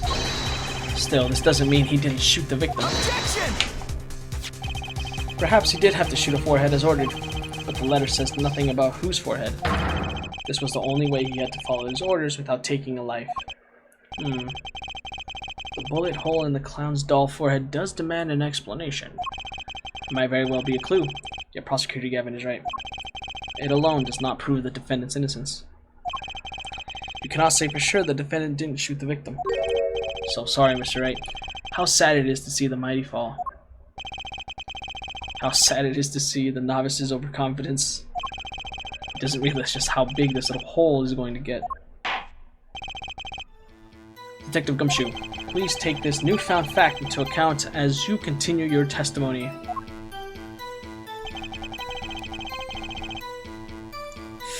So what if he shot the clown? He still shot the victim, pal.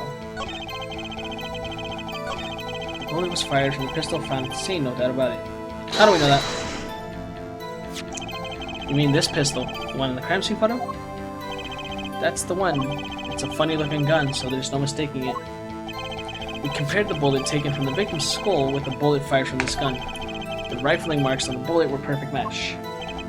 So, you verified the murder weapon, in other words. You bet we did. The pistol definitely belonged to the old man. How do we know that? Why are you so certain? What pile of sand has your head been stuck in all this time, pal? You never heard of Zack and Valent's quick draw shoot 'em? Huh? What's that? One of the defendant's specialties. Zack and Valent stand on either side of a girl. Then they shoot, but the bullets don't hit her. Instead, they hit everything else on the stage. That was one of the pistols they used in their show. Got a great design, huh? Kids love it. Many boys and girls join the police because of that pistol, I hear. You know, that would explain a lot about the police force. True Gramarye stopped doing that act a while ago. The old man held on to that pistol ever since. The court would like to see the pistol in question. You got it, sir. Here it is. Well, this truly is a blast from the past. It's a staged pistol for magic shows, see? But it can fire real bullets. It looks so much bigger in real life than on TV. Yeah, but it can only hold one round. By one round? By the way, the pistol's firing chamber is empty, and it shows traces of having been fired recently. So were any fingerprints found on the gun? Unfortunately, no. Of course, the defendant is known for wearing gloves. You might say that a lack of fingerprints is, in fact, a fingerprint of its own. Aha! Intriguing point. Well made. Whoa. Not well made, not intriguing. In any case, the court accepts this evidence. Okay. The grandchild would get a kick out of seeing this. Now it's time to return to our testimony. Well, barrel marks. Hold on.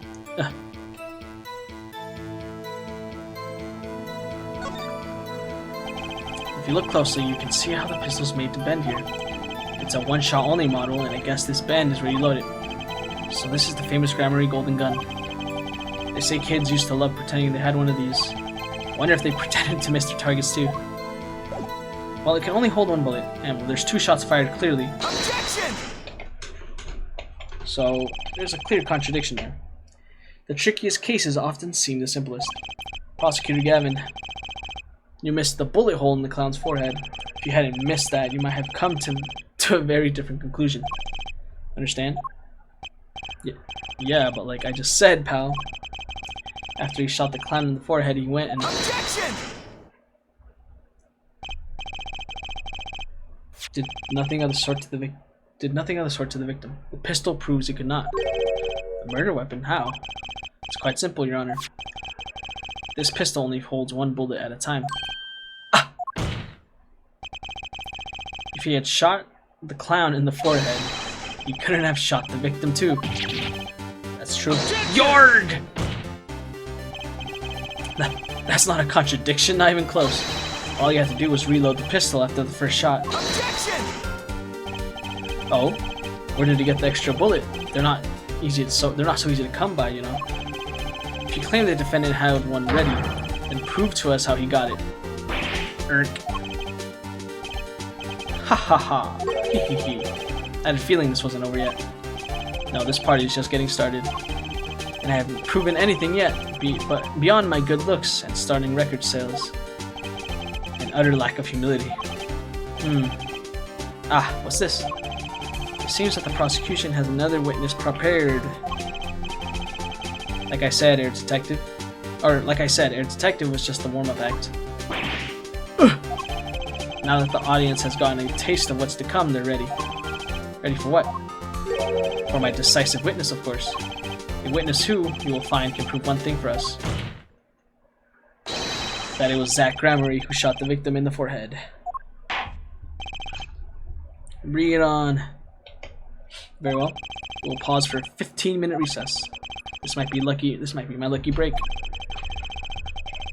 I'll need 15 minutes to talk to my client, Zach. Court is adjourned. Here we go. Oh wait, to be continued. Yeah, we're saving. Yes. April 19th, 11:21 a.m. District Court. Defendant Lobby number 2. Very impressive, Mr. Wright. I have to say, I expected nothing less. We've only just begun. I was hoping you could tell me a bit more about what happened, actually. I do not think you would believe me if I told you. But better that you discovered the truth for yourself. I was thinking of you, you know. I think we need less than we need less thinking and more talking. The night in the hospital, what really happened?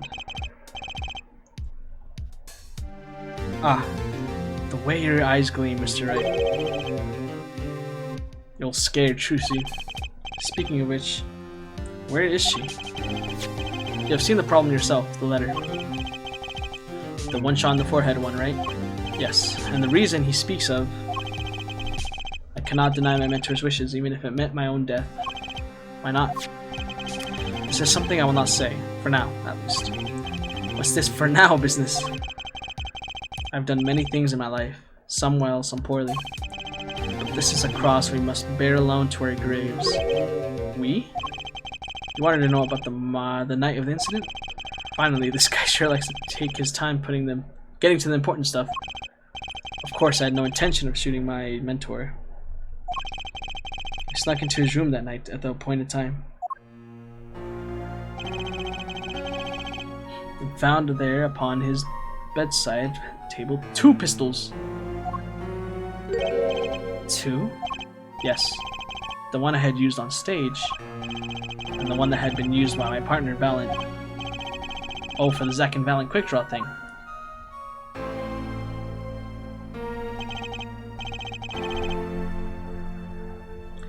My mentor had the look of one sleeping.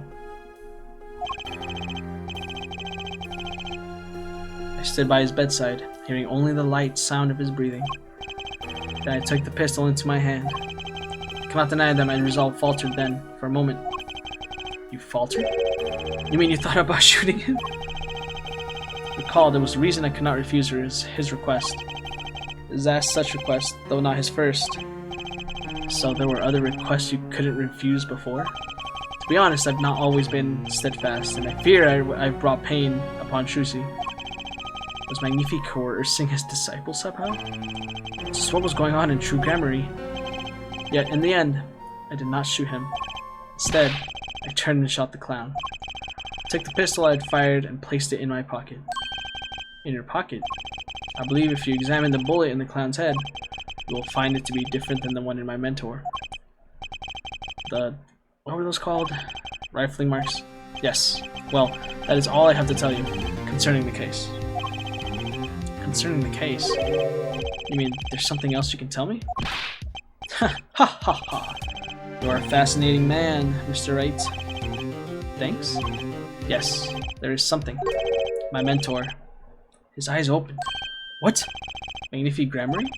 The old devil. He was not asleep, you see. Of course, the gunshot would have woken him anyway. And there we had our last discussion as mentor and pupil. It was not a long discussion, maybe 5-10 minutes or so. What did you talk about? Haha, Mr. Wright. Did I not just tell you? It does not concern this case. Zach Gramarye. Seems pretty steadfast to me. Maybe just stubborn. Mr. Wright, your presence is requested in the courtroom. Once again, I'm in your hands.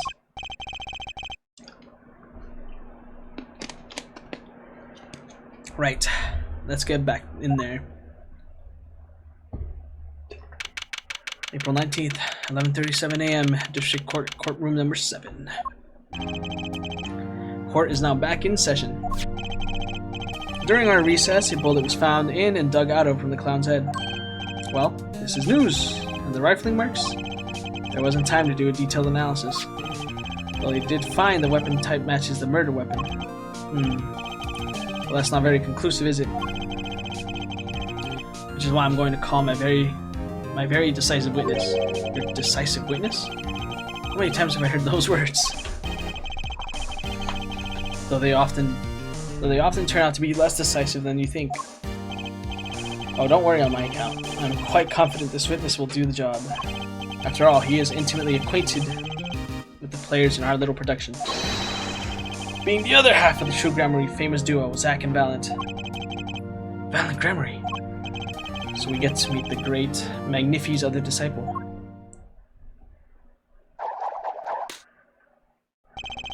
Perhaps we'll start by asking your name and occupation? Valent Gramarye, magician. And you're a decisive witness, are you? You can prove your fellow student your partner's guilt? Fate, the grand illusion, filled with traps and tricks. Wait, the shooting took place in that hospital after 11 o'clock at night. If you're a witness, does that mean you were there that late? If one were to do this logically, the conclusion is yes! Okay. I always get the characters, don't I? I have an interesting fact for you. You see, several days before the crime, my witness received this. That looks very familiar. What? Wait. That's the same letter Zach Gramarye received. Yes, or perhaps I should say, ta-da! Order! What does it say? Surely not the same thing. Perhaps you should see for yourself. Comes with 13, but why? It's practically the same. Already a gun with which you will shoot one shot square in the forehead. You cannot refuse and... Oh! The court accepts this into evidence. This is most unusual. What exactly was your True Gramarye up to? Hold on. Hold on. 11:05. 11:20. Okay. By which you mean, I'm just having trouble envisioning a man who would ask his students to kill him. Both of them, no less. It's just my opinion, Air Judge. But from these letters, I'd say he was coercing them, not asking them. We walked the magician's path together, and in so doing, shared much of our lives. When people are so close, there is a strain, a warping of relations, you might say. Yet this has nothing to do with the case at hand. By which you mean you're not going to tell us?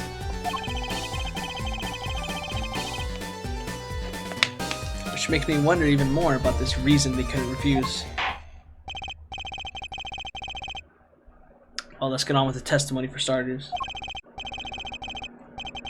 The defendant, Zach Gramarye, stands accused. Tell us why. Well, I'll do more than that. For where he walks, the red roses rise, singing hymns to the miracle that is magic. Fascinating. Though I hardly need to remind you that the evidence could just as clearly point to you as a suspect. The letter, the murderer, the murder weapon, and now the 2 bullets found at the scene. In fact, the only difference seems to be the designated time. Ha ha ha ha ha. As every magician knows, timing is everything. Yes. And now it's time to get this party fired up.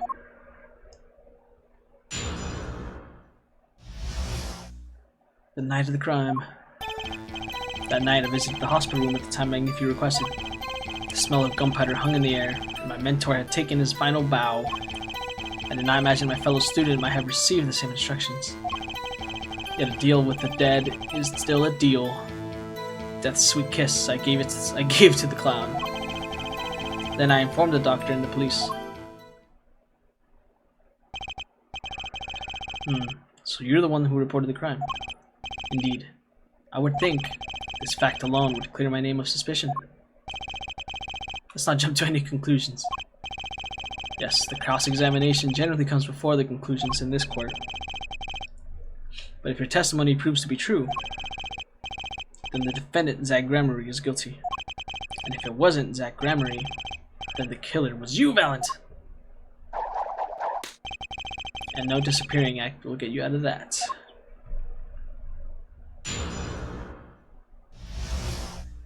The night of the crime. That night, I visited the hospital room at the time that Magnifi requested. Okay.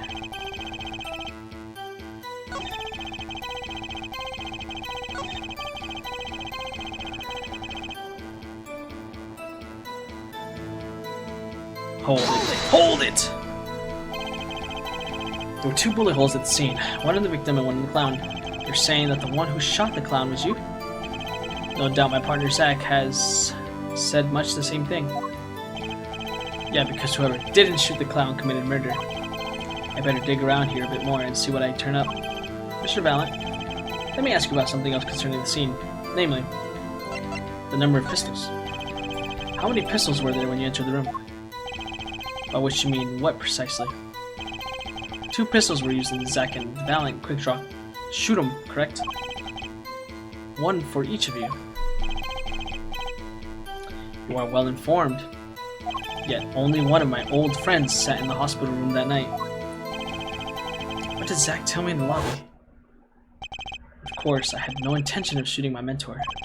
I snuck into his room that night at the appointed time and found there upon his bedside 2 pistols. I took the pistol I had fired and placed it in my pocket. Okay. I see no problem with the statement.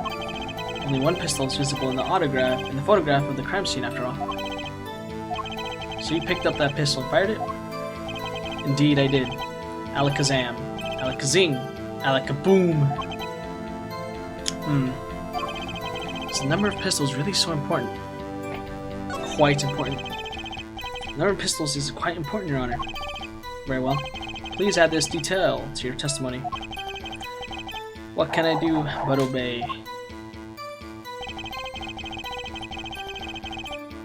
Only 1 pistol was in the hospital room that night.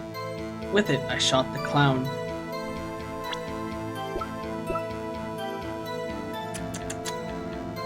Objection! That's not true. According to the defendant, Zach Gramarye, when he entered the room, there were 2 pistols on that table. 2. One of those pistols he used to shoot the clown in the forehead. Then he left with it in his pocket. Of course, this is what he would say. Unlike the hapless clown, we must assume our defendant has some brains in his head. Well, what about what Mr. Valent has told us? You see, there's something about his testimony that doesn't make sense. What might that be? I told you I took the pistol that was there and shot the clown. That's your story, at least. But the rifling marks tell a very different story, Mr. Valent. Recall what Prosecutor Gavin told us. He compared the bullets taken from the victim's skull with the bullet fired from this gun. The rifling marks on the bullets were a perfect match. Ah! Mr. Valent, if you fired this pistol, then you shot the victim in the forehead. Ah yes, my goat. Yes. Order! Well, this is all rather sudden. Objection! Hee-ha-ha! What have I done? Prosecutor Gavin, I owe the court an apology. Sorry. Sorry for what? You see, I was unaware that 2 of these unique pistols were crafted. The analysis of the rifling marks only proved the type of gun that fired them. Objection! But But that's not what you told us before. You said you'd verified the murder weapon. Which is why I'm apologizing to you now. Quite sincerely, I might add. Would you hold me accountable for a mistake I made in my youth? That was just this morning. I'm still young. And I might add, it wasn't really my fault. If the defendant had only admitted he took one pistol from the scene of the crime, we would not be having this pleasant discussion now. Valid Gremory? Yes, Your Honor. You were presented to this court as a decisive witness, but you've proven to be more divisive than decisive. Objection! You'll see in time. The testimony so far has merely been a review of the facts. The proof comes next. Care to elaborate, Prosecutor Gavin? When Mr. Valent entered the hospital room, the victim had already been shot. As his next testimony will prove, ere right, the real fight is about to begin. Bring it. Very well. The witness will now testify to the court. Help us determine who shot what.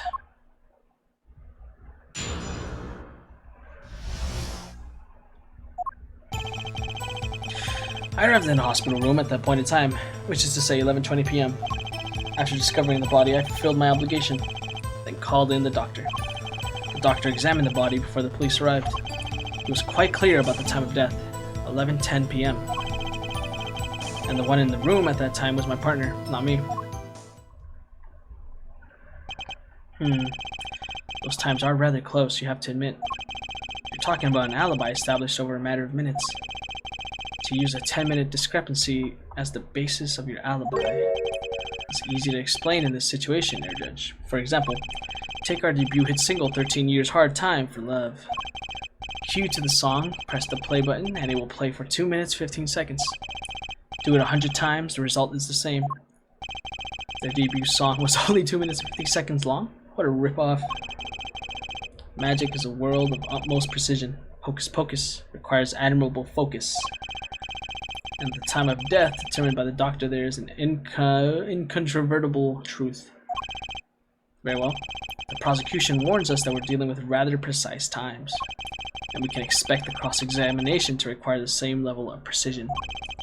I would hope the defense refrains from customarily broad, sweeping accusations, lest we blur the focus this case so clearly demands. Point taken. Baseless remarks will result in a penalty. Carry on, Mr. Wright. Carry on, right. Okay. Who shot what? Okay. Okay. 11:10 p.m. How would you determine that? I don't think I'm stepping out on a limb to say I have some doubts about this. How would the doctor be so precise with the time? We do casually get an estimated time of death, true. I'm not sure I've heard of a verified time of death. Magic revels in making the complex appear simple, but reality is the opposite. What appears complex in this case is a simple matter of subtraction. I see another person has done their arithmetic homework. The point here is the IV the victim was taking. It's quite visible in the photograph of the scene. Recall what we heard earlier about the victim, Magnifi Grammari schedule. Every night at 11, Magnifi took an IV drip for 30 minutes. I can see the IV bag right there, yes. Now, look a little closer. Follow the tube down from the bag to the end. Ah! The needle's been removed. Doubtless, it fell out when he was shot. That would seem to be the case. When the needle comes out, the IV no longer drips. You could just measure the remaining IV liquid. Precisely. The IV liquid functions for our purpose as an hourglass of sorts. This is how the doctor determined the time of death. From the moment remaining in the bag, it was determined that IV had stopped 10 minutes after administration began. Okay. And so it was when I, Valent, entered the room. 10 minutes had passed since that horrible crime was committed. And this is proof. Well, Mr. Wright, did this seem important? Very important. Well, seeing how it is the biggest clue we have to the time of death, I'd say it's very important. Agreed. It would be hard to imagine a more precise way to determine the time. Behold the power of arithmetic! Very well. The witness will add this detail to his testimony. Sometimes the most magical thing of all is the truth. Water of life springs not eternal, the remaining IV loop. Hold it! What do you mean by that? Did you notice the IV yourself by any chance? When I first entered that room, the stench of gunpowder assailed me. Next, the mark of death upon my mentor's forehead. And then, his left arm I did, I spy rose, drooping and wilted. Its thorn, the discarded IV needle. Knocked from the vein by the force of the shot. Luckily for you. If the IV had not been there, why, you might be a suspect. Indubitably so. I might say it's thanks to my lucky color. Your lucky color? Indeed. Even today I wear it proudly upon my suspect self. For it always, without fail, brings me luck. Why, when Zack and Valiant won their first Magic Grand Prix, yes, the very one held by the Association of International Magicians, I was adorned in this attire, and then too, in our trophy, a bust. Ah, what day that was. This one trip down memory lane no one needs. A lucky color, yes indeed. And that IV too. I say I think 'twas huge, especially for me, Valiant. That does seem to be the case indeed. Well, Mr. Wright, any thoughts on this testimony? Valiant sure looks happy with himself. Okay, how about this lucky color testimony? That is green. Contradiction. It certainly sounds like your lucky color brought you plenty of luck. But not this time. Mr. Valiant, your lucky colors betrays you. I'm afraid you've lost me. Your Honor, the witness testimony just now clearly contradicts the evidence. What? Please recall my warning at the beginning of this cross-examination, Mr. Wright. Baseless accusations will be duly penalized. I do hope this latest accusation is well-based. And don't worry, I've got all your bases right here. Very well, let's hear the defense's claim. Where is your evidence that contradicts what Mr. Valiant has told us? Take that! Take that! Crime scene tells all, Your Honor. The photo of the crime scene? All this talk of color has me yearning for black and white. Clear-cut simplicity. Tell us, Sir Wright, just where is the contradiction in this photo? My pleasure. And I assure you, it's quite simple. But I can't promise anything in black and white. Let's hear what Mr. Wright has to say. What in this photo contradicts the witness testimony? Take that! So obvious. Valiant Gramarye, let's get one thing straight about your lucky color. It's yellow, yes? Kind of takes the mystery out of it, but yes. Something wrong with yellow, Mr. Wright? Yes, there is. Decisively wrong, in fact. Take another look at the photo of the crime scene.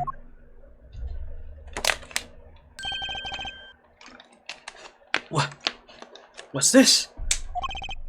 Confusion. Doubt. Tell us, what does your elderly eyes spy? Even my elderly eyes can see a problem here, Mr. Valiant. Look at that IV bag. Ack! What is this? What foul magic? It would be hard to call the IV liquid yellow, and I'm afraid no magic was involved in the taking of this photograph. Ah, Alicus, no! Where did he get the animals? Order! What does this mean? Objection! This is some kind of mistake. Yes, Prosecutor Gavin, your witness mistake. The The greener they are, the harder they fall. I suppose there's no substitute for experience. Valen Grammary, as you reminded us several times, your lucky color is yellow. The IV is clearly not. Well, this contradiction can mean only one thing. Objection! And to think, you almost had me. I see your true colors now, Ace Attorney Phoenix Wright. Something you'd like to tell us, Prosecutor Gavin? As far as this court can tell, the witness's testimony does contradict the evidence. Ah ha ha. Yes, a contradiction. One that I shall be pleased to hand right back to Mr. Wright. How do you mean? How? Because the witness has made no mistake. I agree, at a glance, the liquid does appear sort of greenish yellow. But I assure you the liquid itself is quite yellow. Yellow liquid? How can you say that? As far as I can tell from this photo, it's green. Yes, but what color is the IV bag itself? The bag? You mean the plastic bag on the hook? It looks like a, I want to say light blue? Precisely. Figured it out yet? Put a yellow liquid in a blue bag and you get green. This incidentally is the liquid's true color. I see. Your explanation does have a ring of truth to it. Objection! As I thought. There's no substitute for experience, Prosecutor Gavin. What?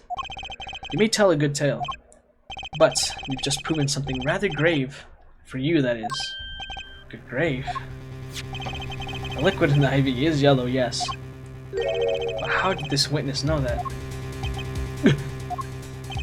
It's quite unnatural when you think about it. You did think about it, didn't you? Ah. Irk. Your Honor, the defense requests an explanation from the witness. At the scene of the crime, the IV liquid appears to be green. So let me ask, how did the witness know the IV liquid was actually yellow? Oh, we're back. Dun dun dun. Ba dun dun. Ba ba dun. Dun dun dun dun dun dun dun dun dun dun dun dun dun dun dun. Okay. Alakaz, no.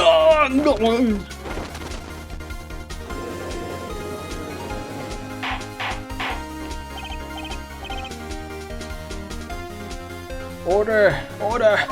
Mr. Wright, you will explain this at once. The witness clearly knew the color of the IV liquid, so I'm sure it means something, but what? I can think of only one possibility, Your Honor. The witness, Valen Grammary, has testified that the IV liquid was yellow because he's seen it before. The answer is quite clear. The witness knew that the IV liquid was yellow. Why? Because he'd seen it before, but not inside the blue bag we see in the photo. He saw the liquid by itself in a clear colorless bag. I suppose he would have had to, but it's still not clear as to what that all means. Ask yourself, why would he know if he didn't work at the hospital? That's where you'll find your meaning, Your Honor. Objection!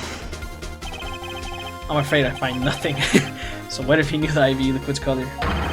Leave the getting excited over absolutely nothing to our teeny bopper fans, yeah? Objection! The IV liquid is the only evidence proving the time of death. A 30-minute hourglass with 20 minutes worth of sand remaining. Your claim, Prosecutor Gavin. I remember it well. However, there's a critical difference between an hourglass and an IV bag. Wait, I know. An hourglass uses sand, but an IV bag uses liquid. I'm right? As much as it pains me to say this, Your Honor, no. Unlike the sands through an hourglass, IV liquid enters the patient's body, at which point, like magic, it disappears. However, what if the amount of IV liquid had increased? You couldn't tell, could you? After all, there's no way of knowing how much went in. Objection! Let me get this straight, Aaron Wright. You're saying that the witness watered down the victim's IV bag? Not with water, but with IV liquid. That's how you knew the IV liquid was yellow! Now wait! Wait, I said wait! How might an amateur such as myself essay to perform such a task? Objection! I'm an amateur too, but I can pour water into a cup. Objection! I'm afraid there's quite a big difference between a cup and an IV bag. Quite. Can you prove our witness is capable of such a feat? He has a point, amateurs. I, at least, would have some difficulty pouring IV liquid into that bag. You don't need to be an expert to see the look on the witness's face. He added liquid to the IV bag, to the IV to throw out the time of death. I tire of these fairy tales lacking evidence. Well, Mr. Wright, any solid evidence to bring us back down to earth? Val and Gramarye, I'm afraid your magic won't serve you in a life of crime. Might I ask what you're strongly suggesting? Magic relies on props, and props become evidence. Our witness was certainly able to increase the amount of IV liquid in the bag. All he had to do was work a little magic, and the prop was...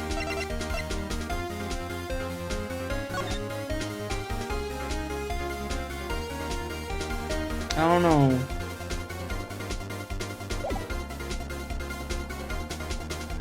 This has no sign of use, but maybe just use one. Take that! The victim's syringe. It's the perfect prop for the magically increasing IV trick. And easy enough for an amateur to use. Objection! What kind of evidence is that? The syringe was clean, not a trace of liquid in it. Objection! And don't you find that odd, Prosecutor Gavin? What? The victim had the syringe to administer his insulin shots. There would have been traces of insulin left inside. Well, Val and Gramarye, as you pointed out yourself, the IV liquid makes the perfect clock. One that you could manipulate at will. Alakazam!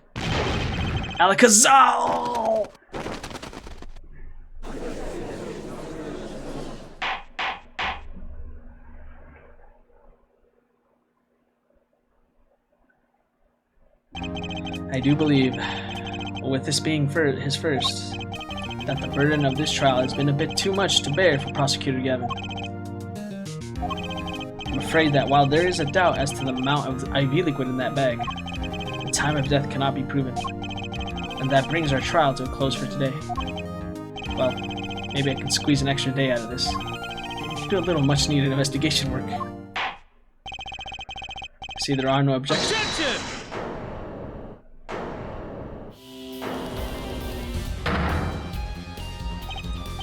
Hee. Surely, there's no substitute for experience. Nothing blinds one to the truth so effectively. A word to the wise. Underestimate the young and they'll sweep your feet out from under you. In a way you never ever expected.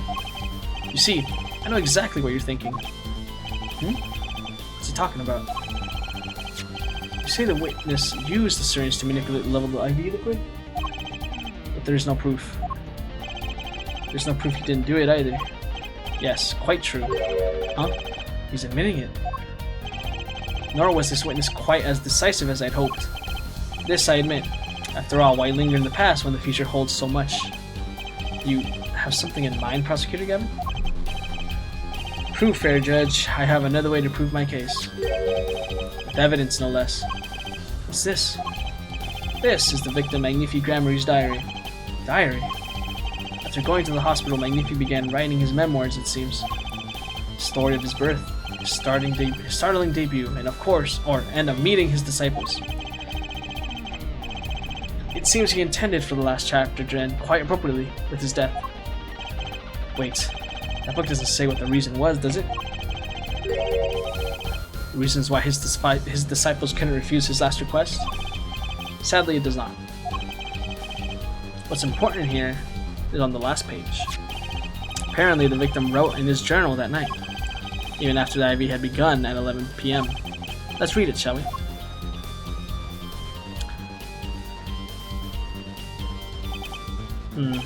This does appear to have written well just before his death. The court accepts this into evidence. Magnifi's diary added to the court record. Read the very last part with particular care. Tonight's IV is in, maybe the last. I'll leave the rest to them. The first should come soon. This journal may end here, or it may go on, but not long. That depends on his hand. All that is left. What does that say? But employers by his. Here he refers to the defendant, Zach Gramarye. That would make sense, Zach. Yes. He was the first scheduled visitor, after all. But look at what he said before that. This journal may end here, or it may go on.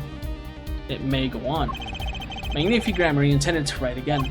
That is, if Zach Gramarye didn't pull the trigger. I see the defense understands the meaning of this. The victim's diary does not go on. It ends. Because Magnifi's life was brought to an end by the defendant, Zach Gramarye.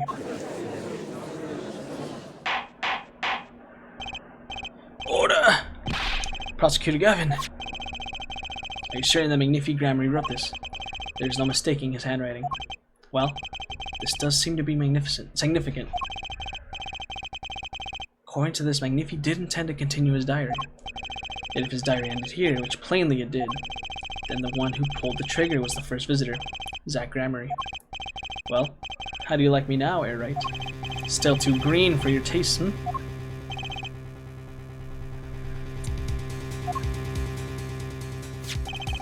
He's right about the diary being pretty clear.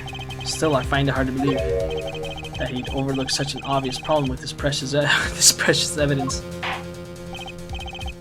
Well, Mr. Wright, the witness testimony we heard was lacking.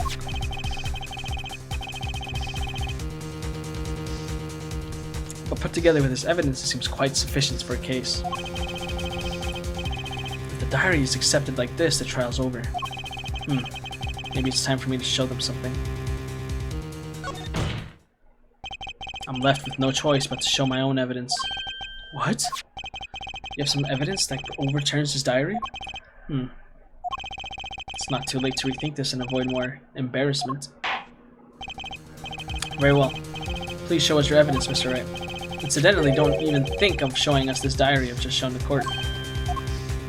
Now that we've come this far, I hope you have something a little more decisive. Show us evidence that proves that the victim continued writing his diary. Alright, I'd be happy to. The decisive evidence proving that the diary didn't end with this page is... Seems face clock will make you at least less than 10 swift minutes remain. To all those who have supported me in lives, I give thanks. Farewell. Oh god. Oh no! No! So this is how my goat got disgraced. Dang it. Alright, right. Let's do it.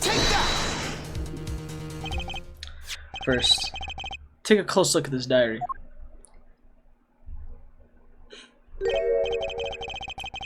Note that a page has clearly been ripped out.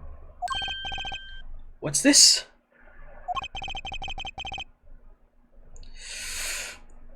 I hadn't noticed that at all. That's why you're still here talking about this, as it just so happens. I have here what I believe to be the missing page. Alika, I don't believe it! Looking at this page, it's hard to imagine that the first visitor that night shot Magnifi Gramarye. That's the defendant's position. Wait, let me see that.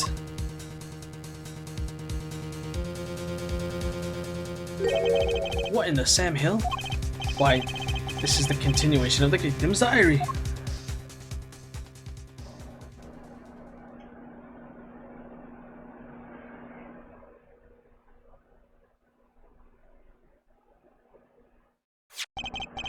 Note the torn edge of the page. Wait, it's a perfect match with the torn remains of the last page in Magnifi's diary. Quite remarkable. Would you care to explain what all this means, Area Attorney? The diary continued after his first visitor came, which means that the victim was still alive after Zach Gramarye left, leaving no wait. If he came by 11:05, That means 11:15 he left for like 10 minutes, maybe 11:20. He would have arrived. It's 10:05. Oh no. No, not my goat. Valen Grammary! No. No! The handwriting too. Matches that on the other pages. This is without a doubt the genuine article. Order! But wait, that's impossible. The old man couldn't have written that. Objection!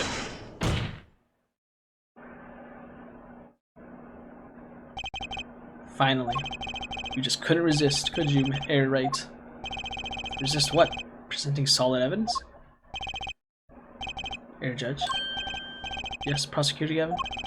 Might I request you put the cross-examination on hold? The prosecution would like to call a new witness. But Prosecutor Gavin, this evidence overturns the current witnesses.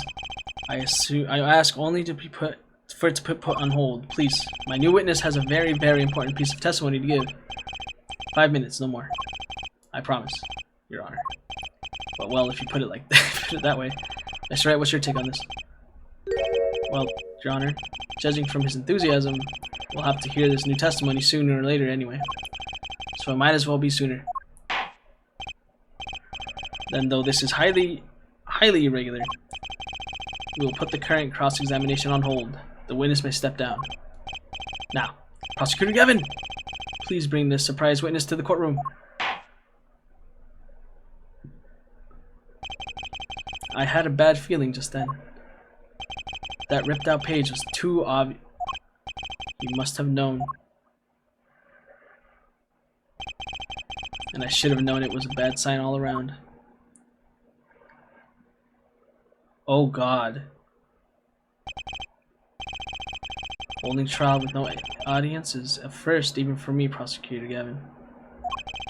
I began the course under understanding, but I had to make a judiciary deal with the witness to secure his testimony. Judiciary deal? The details of his testimony may have some legal ramifications, shall we say. I thought it was best to contain the information in this room. Very well. And you are the witness, I gather. Ah, yes. Yes, sir. State your name and occupation for the record.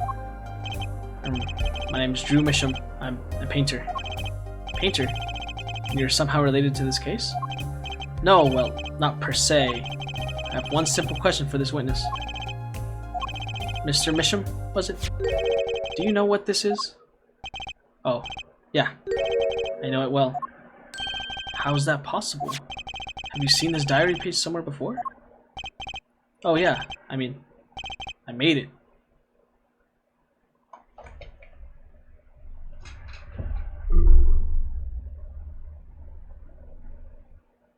And this is how my goat had his reputation tarnished. No. You... what? You made it? Yes. You might call it one of my works.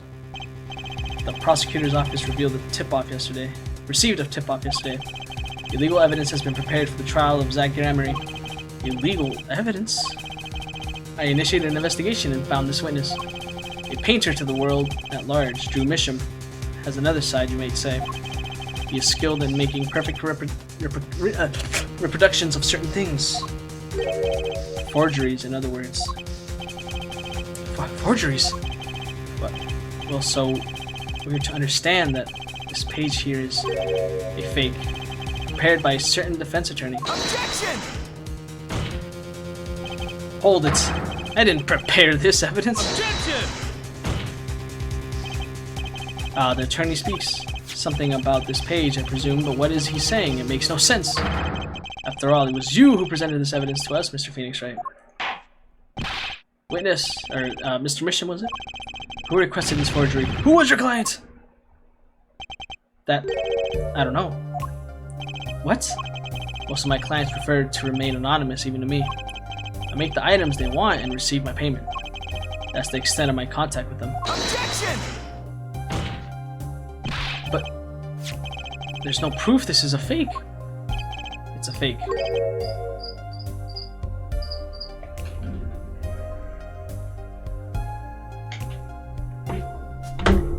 Dun, dun. Huh? To avoid just this sort of problem, I always put a special mark on my works. I can say without a doubt, this is mine. Hey, Damska. Hello. Oh, my heart's breaking. I'm watching my goat get destroyed. No. Oh man.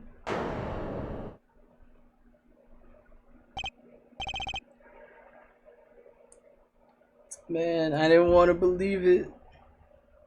I really didn't. But here we are. Mr. Wright. You've just presented illegal evidence to this court. My court. It's not perjury. It's true. It was careless of me. That's all I can say. But who made it? Or not who made it, who gave it to him? Well, I know who gave it. Who had it made? I don't understand. I don't. Here. And they made Trucy give it to him? That's our daughter, basically. What's this? Man, I don't want to blame Trucy. Oh no. I don't want to do it. I don't want to blame her. I don't know, it just got in the hall. Told me to give it to the old boy in the blue suit with the spiky hair. He said it was really important. It was all a trap. A fatal trap. But who would do this to us? No! Okay. I'm sorry. Mr. Wright? Yes? Yes. Yes. Do you have an explanation for yourself? If I did, would the court hear it? Probably not. No, man! After all we've been through, the judge and I... I get it though. I get it. Forging evidence is a serious crime.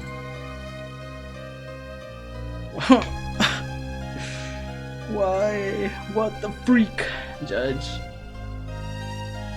Didn't Von Karma forge evidence? Didn't by extension Edgeworth forge evidence? That man practiced law well after that game. Actually, now that I think about it, surely I can get the same treatment. Actually, I know I didn't, but oh, this sucks. And presenting it in court, a serious mistake. A fatal mistake for an attorney. Whole prosecutor's office doing shoddy stuff, and they got a slap on the dude. I swear, in the original trilogy, it just felt like it was the prosecution, the defendant attorneys versus the world. Dude, I feel like the whole system was just designed to make it hard for them and find everyone guilty. Because what is this? What is this? I present evidence that I didn't even know was bad. It was given to me by a little girl. How am I supposed to doubt that? But Edgeworth knowingly uses it. Von Karma knowingly uses it. And I guess, Von Karma is in jail for a whole separate thing. But my gosh, I don't know if in U.S. prosecutor tied to government. I think if I'm understanding that, I think yes. I think in the game, I think it's in America, but I'm pretty sure that's not the case for like the Japanese version release of the games. I think they're still in like Japan. Okay, fatal 2 perhaps for your client, I fear. Tell me, what kind of defendant relies on forged evidence? Wait, I don't know if in U.S. prosecutor tied to... Oh wait, do you mean literally? Wait, do you mean literally? I did not know if you meant literally. Maybe I read that wrong. This is JP/U. Yeah, true. I think they did change it though for the US release of the game. But I think originally it was based Japan, I think. Tell me, what kind of defender relies on forged? I didn't know it was forged! I didn't know it was forged. The answer is quite clear. Guilty one. Objection! Objection! Defend yourself, right? Please. Your Honor, wait. I understand that presenting forged evidence in court is a serious crime. But you cannot hold my client responsible for actions I undertook. You're not. That's true. Please spare my. You know what? I love Wright. Even now, he's not even concerned for himself. He is defending his client to the very end. Yo, they're using new voice in HD remaster. Wait, was it different in the original? I know this voice is for sure different from the original remasters of the original trilogy. When I heard it, I was like, that's not the same voice, but I didn't really expect them to use the same one in the new trilogy. I didn't know if they used one for specifically the remaster of Apollo. In the original, they kept using the old voice from trilogy. Oh. Wait, so okay, so if they use the new one to replace, I guess, the original sound clips from the original Apollo, I guess they probably just used his from the, I guess, newer games, since he's probably in them. But you cannot hold my client responsible for actions I undertook as an individual. I am sorry, Mr. Wright. Your Honor? Another close call, I dare say. If the prosecutor's office hadn't received that hot tip, everything would have gone the way you wanted it to, yeah? Man, we were framed! I didn't think we'd get framed. I even gave you a chance. No! Too bad you decided not to think before embarrassed. I hate this. I hate all of this. I see no need for further discussion on this matter. Special witness dismissed. Hey, damn, Scott. I feel like I've seen your name somewhere. I swear I have. I think I don't know where, but I swear I've seen your name somewhere before. I think it's someone else's chat.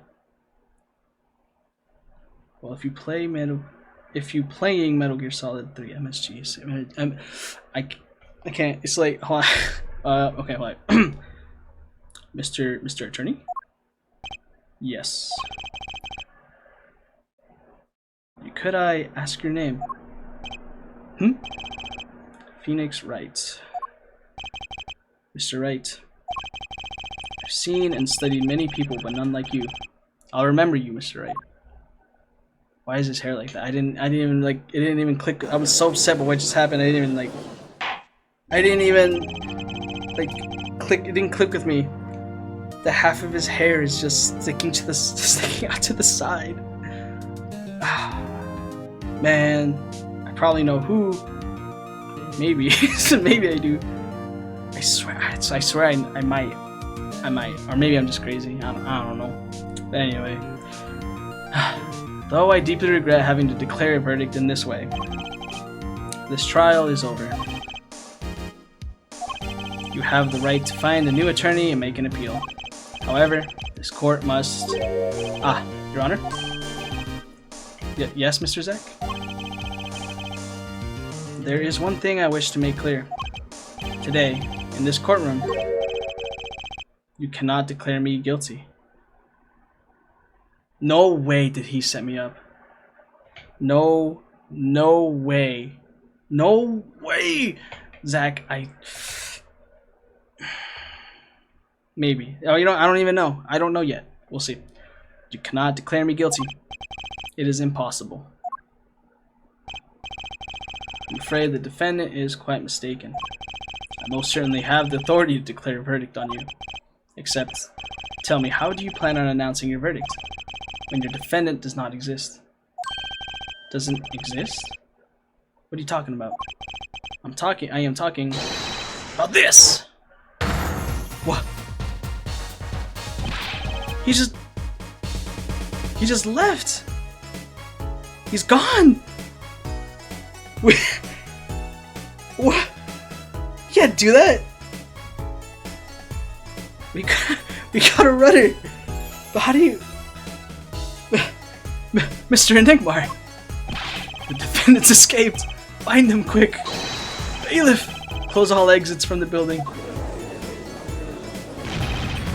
Oh my... How do you disappear? How do you disappear? How do you capture a disappearing man? On the double. He must not be allowed to escape. Magicians are crazy, man.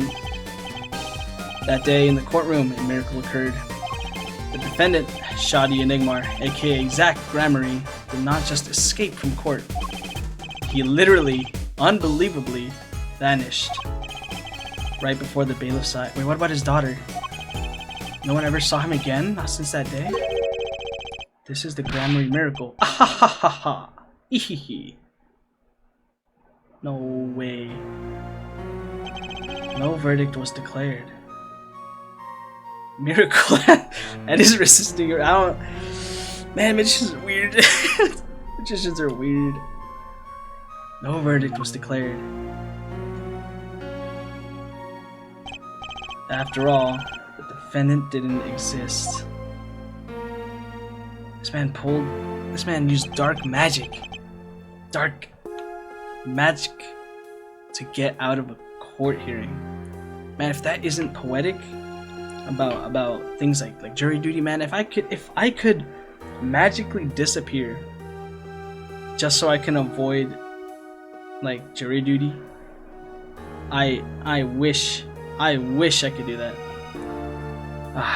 He just does a flashbang. Man, maybe I should learn. Maybe I'll bring a flashbang to the court.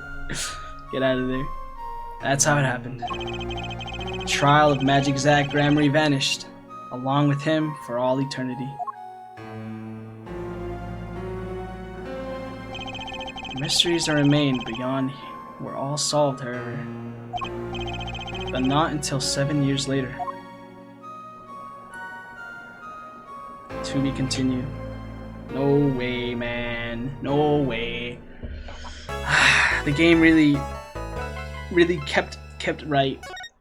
My goat, Phoenix Wright, within arm's reach this whole game, and then they give me this time skip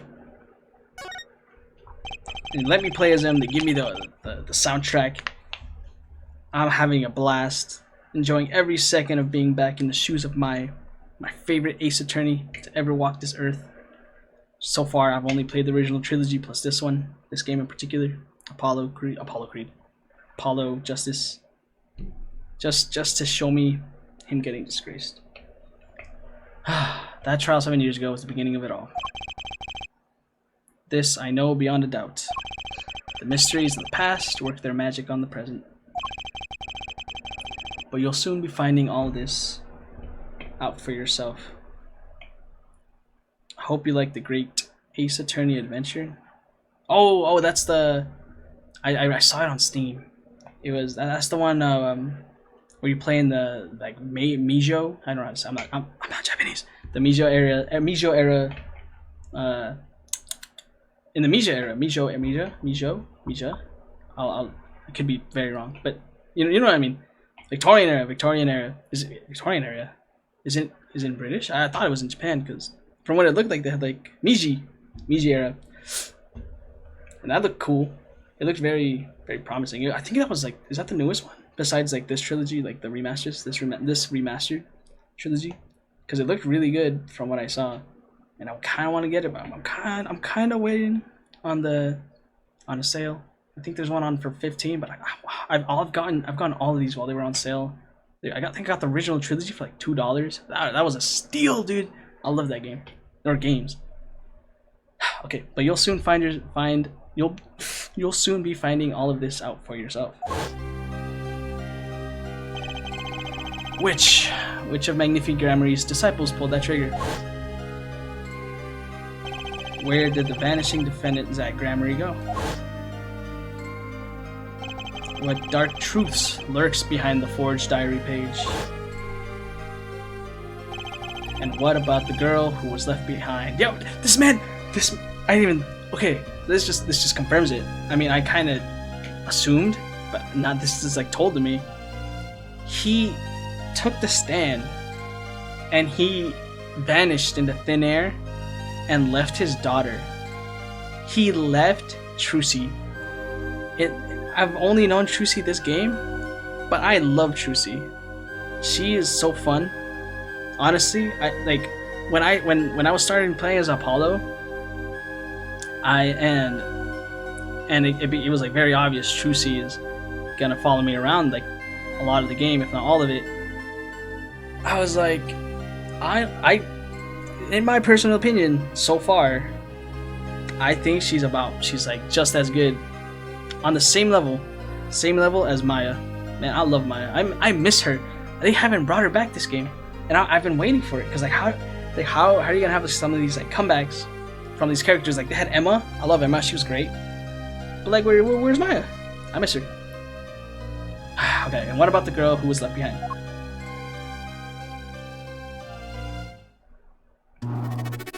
Mason system. Oh right, we're like in the Matrix or something. I remember that. Hello? What is this? What is this? 7 years ago. The past left us these 4 keys to unlock the truth. You gotta keep playing the Apollo Justice trilogy. I will.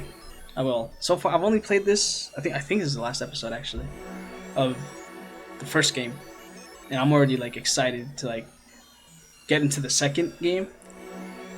But it is getting. I'm gonna try and finish this episode this stream tonight probably, if I can. But it is getting a little late, so we'll see. We'll see how far I can go. I've been more or less streaming to the void for like three hours, but I do it for the love of the game. Okay.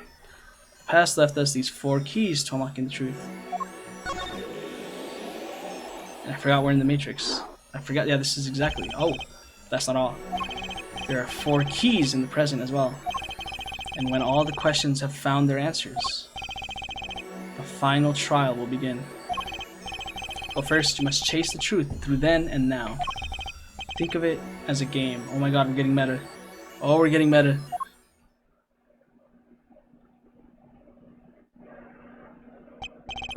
Phoenix, my goat. I, Phoenix Wright, will be your guide through this game. Is this actually like a game? Like an actual in-universe game? That terrible trial saw me present forged evidence. It ended half-finished, and the defendant vanished. What became of me after that? As your investigation proceeds, the answer will become clear. Oh, and one more thing. There's something I must tell you. As Apollo Justice has his bracelet, so too do I have my own weapon of... Who is he talking to? Is he talking to me, the player? Because you don't just talk to Apollo and say, as Apollo Justice, you'd be like, as you have your bracelet. Oh god, we're getting... Okay, yeah, so we're getting meta. We're getting meta. Alright, hold on. My goat's talking to me. I gotta take a sip of my water. Really bathe it all in. Here we go. So too do I have my own weapon of sorts. My Magatom. Oh, I love this thing. Oh, look at that. Updated art. I never thought I'd see the day. What does it do, you ask? That I would have you see for yourself. Well now, shall we begin? Use LB and RB to jump between the past and the present. But let's begin 7 years ago in the past. It is right after my last trial came to an abrupt end. Now that you know the game, let's play. I feel so honored. Oh, right in co-op says, oh, I can go anywhere? What about here? Just a reminder, he made some sort of jury system. True, wait. Okay, actually he could very well be talking to the jury. I doubt he's talking to the jury. It seems like it was very much talking to the player. But I'm like, when they were starting to introduce that, I was like, did they not have a jury before? I assumed that. I guess they're just an audience. You can just watch them. I thought they were an actual jury rather than an audience. but that kind of came as a shock. I thought there's been a jury this whole time. But now I'm wondering if they're gonna use this, whatever this in canon universe, like integration of this system. That they would, like, are they gonna have this through the remainder of the game? This isn't JP. Does Japan not have a jury? Wait, what? Wait, like in universe Japan, or are we talking about like Japan, like actual Japan? IRL, they don't? What? Oh man, I didn't know that. I guess that's the advantage that that Japan had. They already knew this. I just assumed they had a jury this whole time. Okay, let's start. The detention center.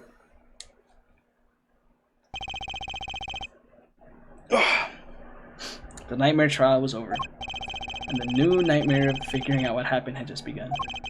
I wanted to wake up, to walk away, but I figured I'm the only one who could do this. Probably.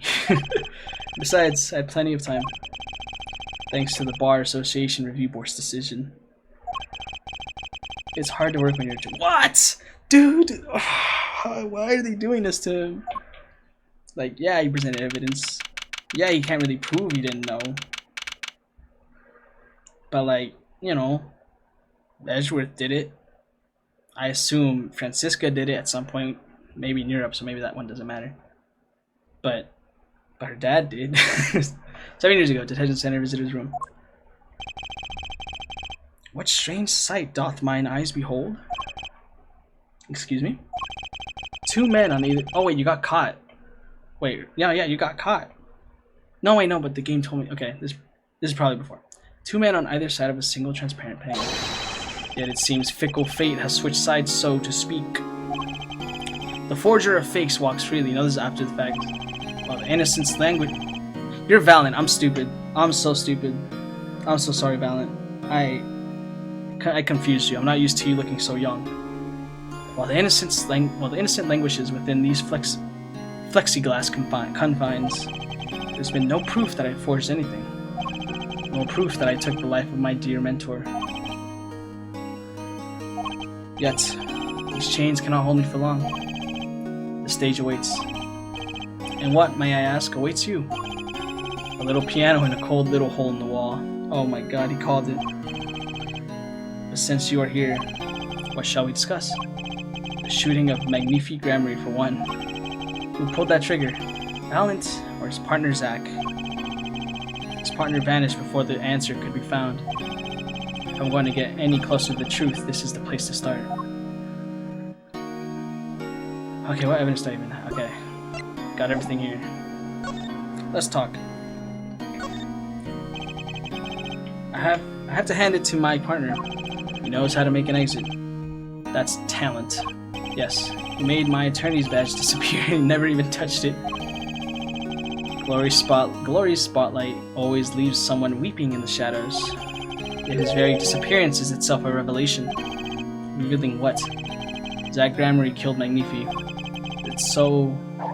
It's as good as a signed confession. It's true. Why would he run if he wasn't guilty? That's certainly been a public opinion take on it.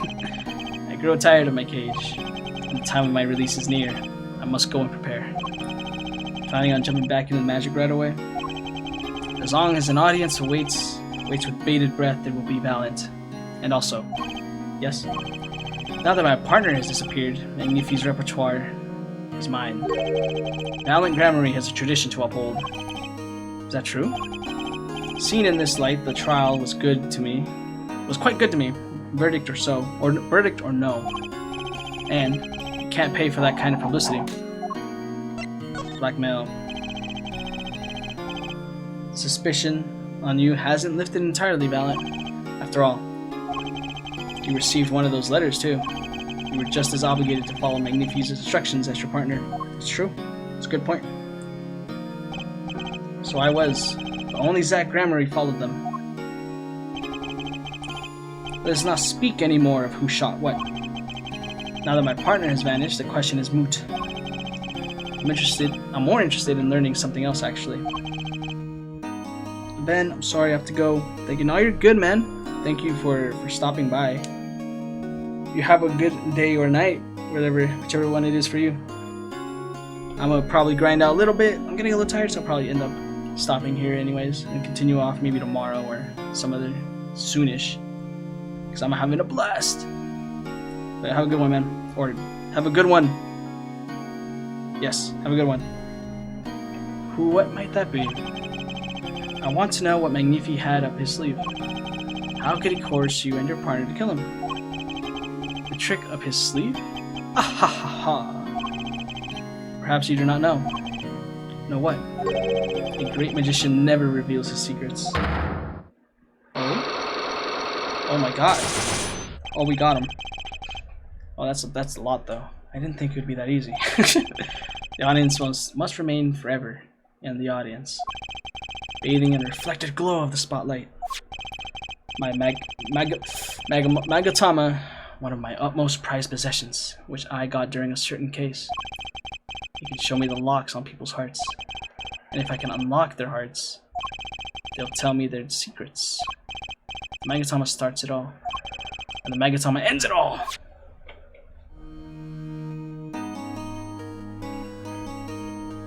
Okay. What can you tell me about this page? Mr. Valen, could you look at this for me, please? Yes, I accept your challenge. Well? Challenge? Huh?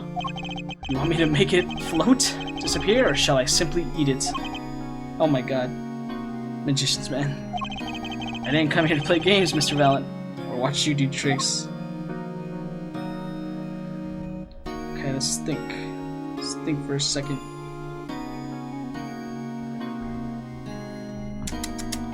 Okay.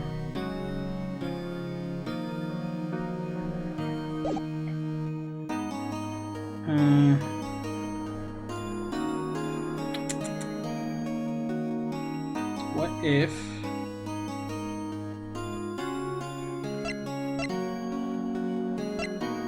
Okay. Okay, his Magatama is gonna be like a whole separate thing. So we should probably go... Let's go... Actually, maybe... Let's go see if Maya's here, actually.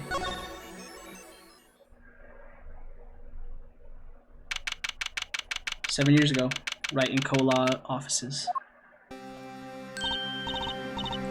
Oh, morning, Dad. Ah, I'm so glad you came. You okay? They picking on you? Ha ha ha. I am fine as always. This old boy is here to help me after all. That's a young man to you. Good morning. It's a cute outfit you have on. Oh wait, this is a flashback.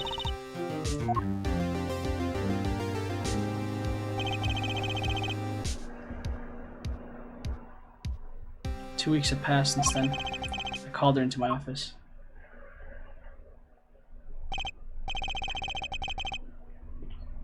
Shusi, there's something we need to talk about. It's been 2 weeks since your father disappeared. We need to start thinking about your future. I did some calling around. This is hard to say, but you have no living relatives. So I was wondering if you wanted to stay with me for a while. Just until your dad comes home. It won't be long. I hope. Of course, it's totally your choice. If you don't like it here, you can go home. You can go wherever you'd like. I can look up some places you might like to stay at. This is so weird. Mr. Attorney, Dad told me about you. He said I could trust you. Huh? Really? So if I stay here, does that mean you'll be my family? What? I guess so. Getting weirder. Mr. Attorney? Actually, why don't you call me Nick? Or you can call me Dad if you'd like. It doesn't have to be today or anything. Oh, we're just, this is it. It's just, we're just fully accepting her as our daughter. That is completely fine. Doesn't have to be today or anything. Okay. That was quick. Yes. If I move here, I have to switch schools, right? And I was thinking I haven't paid for lunches at my last school for a year. So thanks, Dad. Oh, and this office, it's a little blah. A little color goes a long way, you know. Ah. Oh, and Dad, you got fired from work, right? Don't you worry one bit. I'll work twice as hard. We'll make it through this. Chusi, how old are you? Oh, I'm 8. But don't let appearances deceive you. I'm a young professional. Stick with me and you'll do just fine, Dad. Ah, thanks. I just feel like she's already in charge.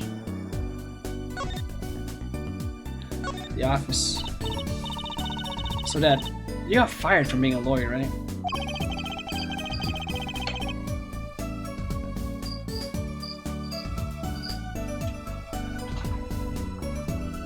Oh my gosh. There's no way.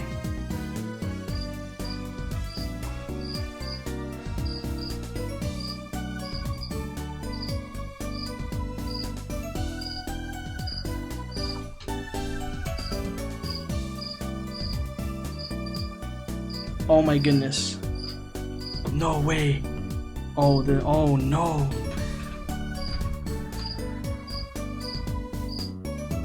There's a cricket in my room. Oh my goodness. Oh my goodness, hold on. Oh no. Okay, hold on.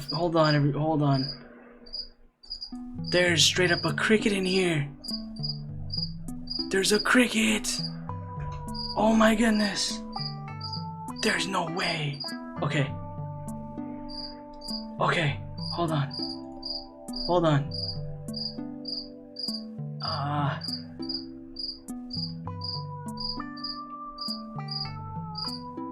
Okay.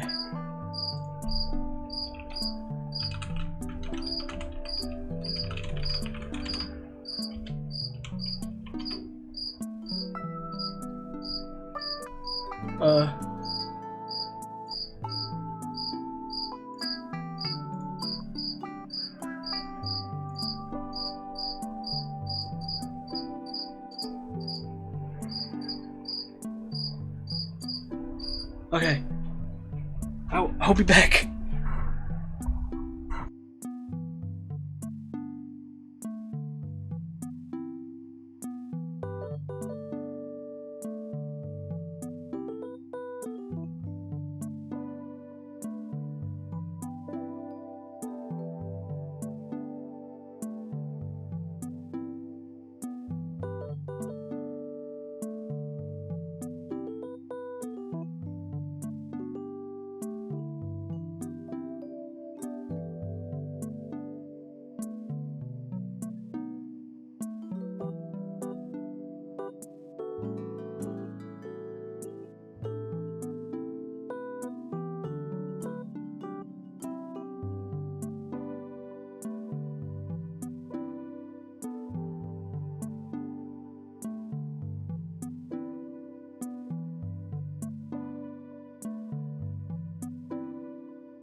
Okay.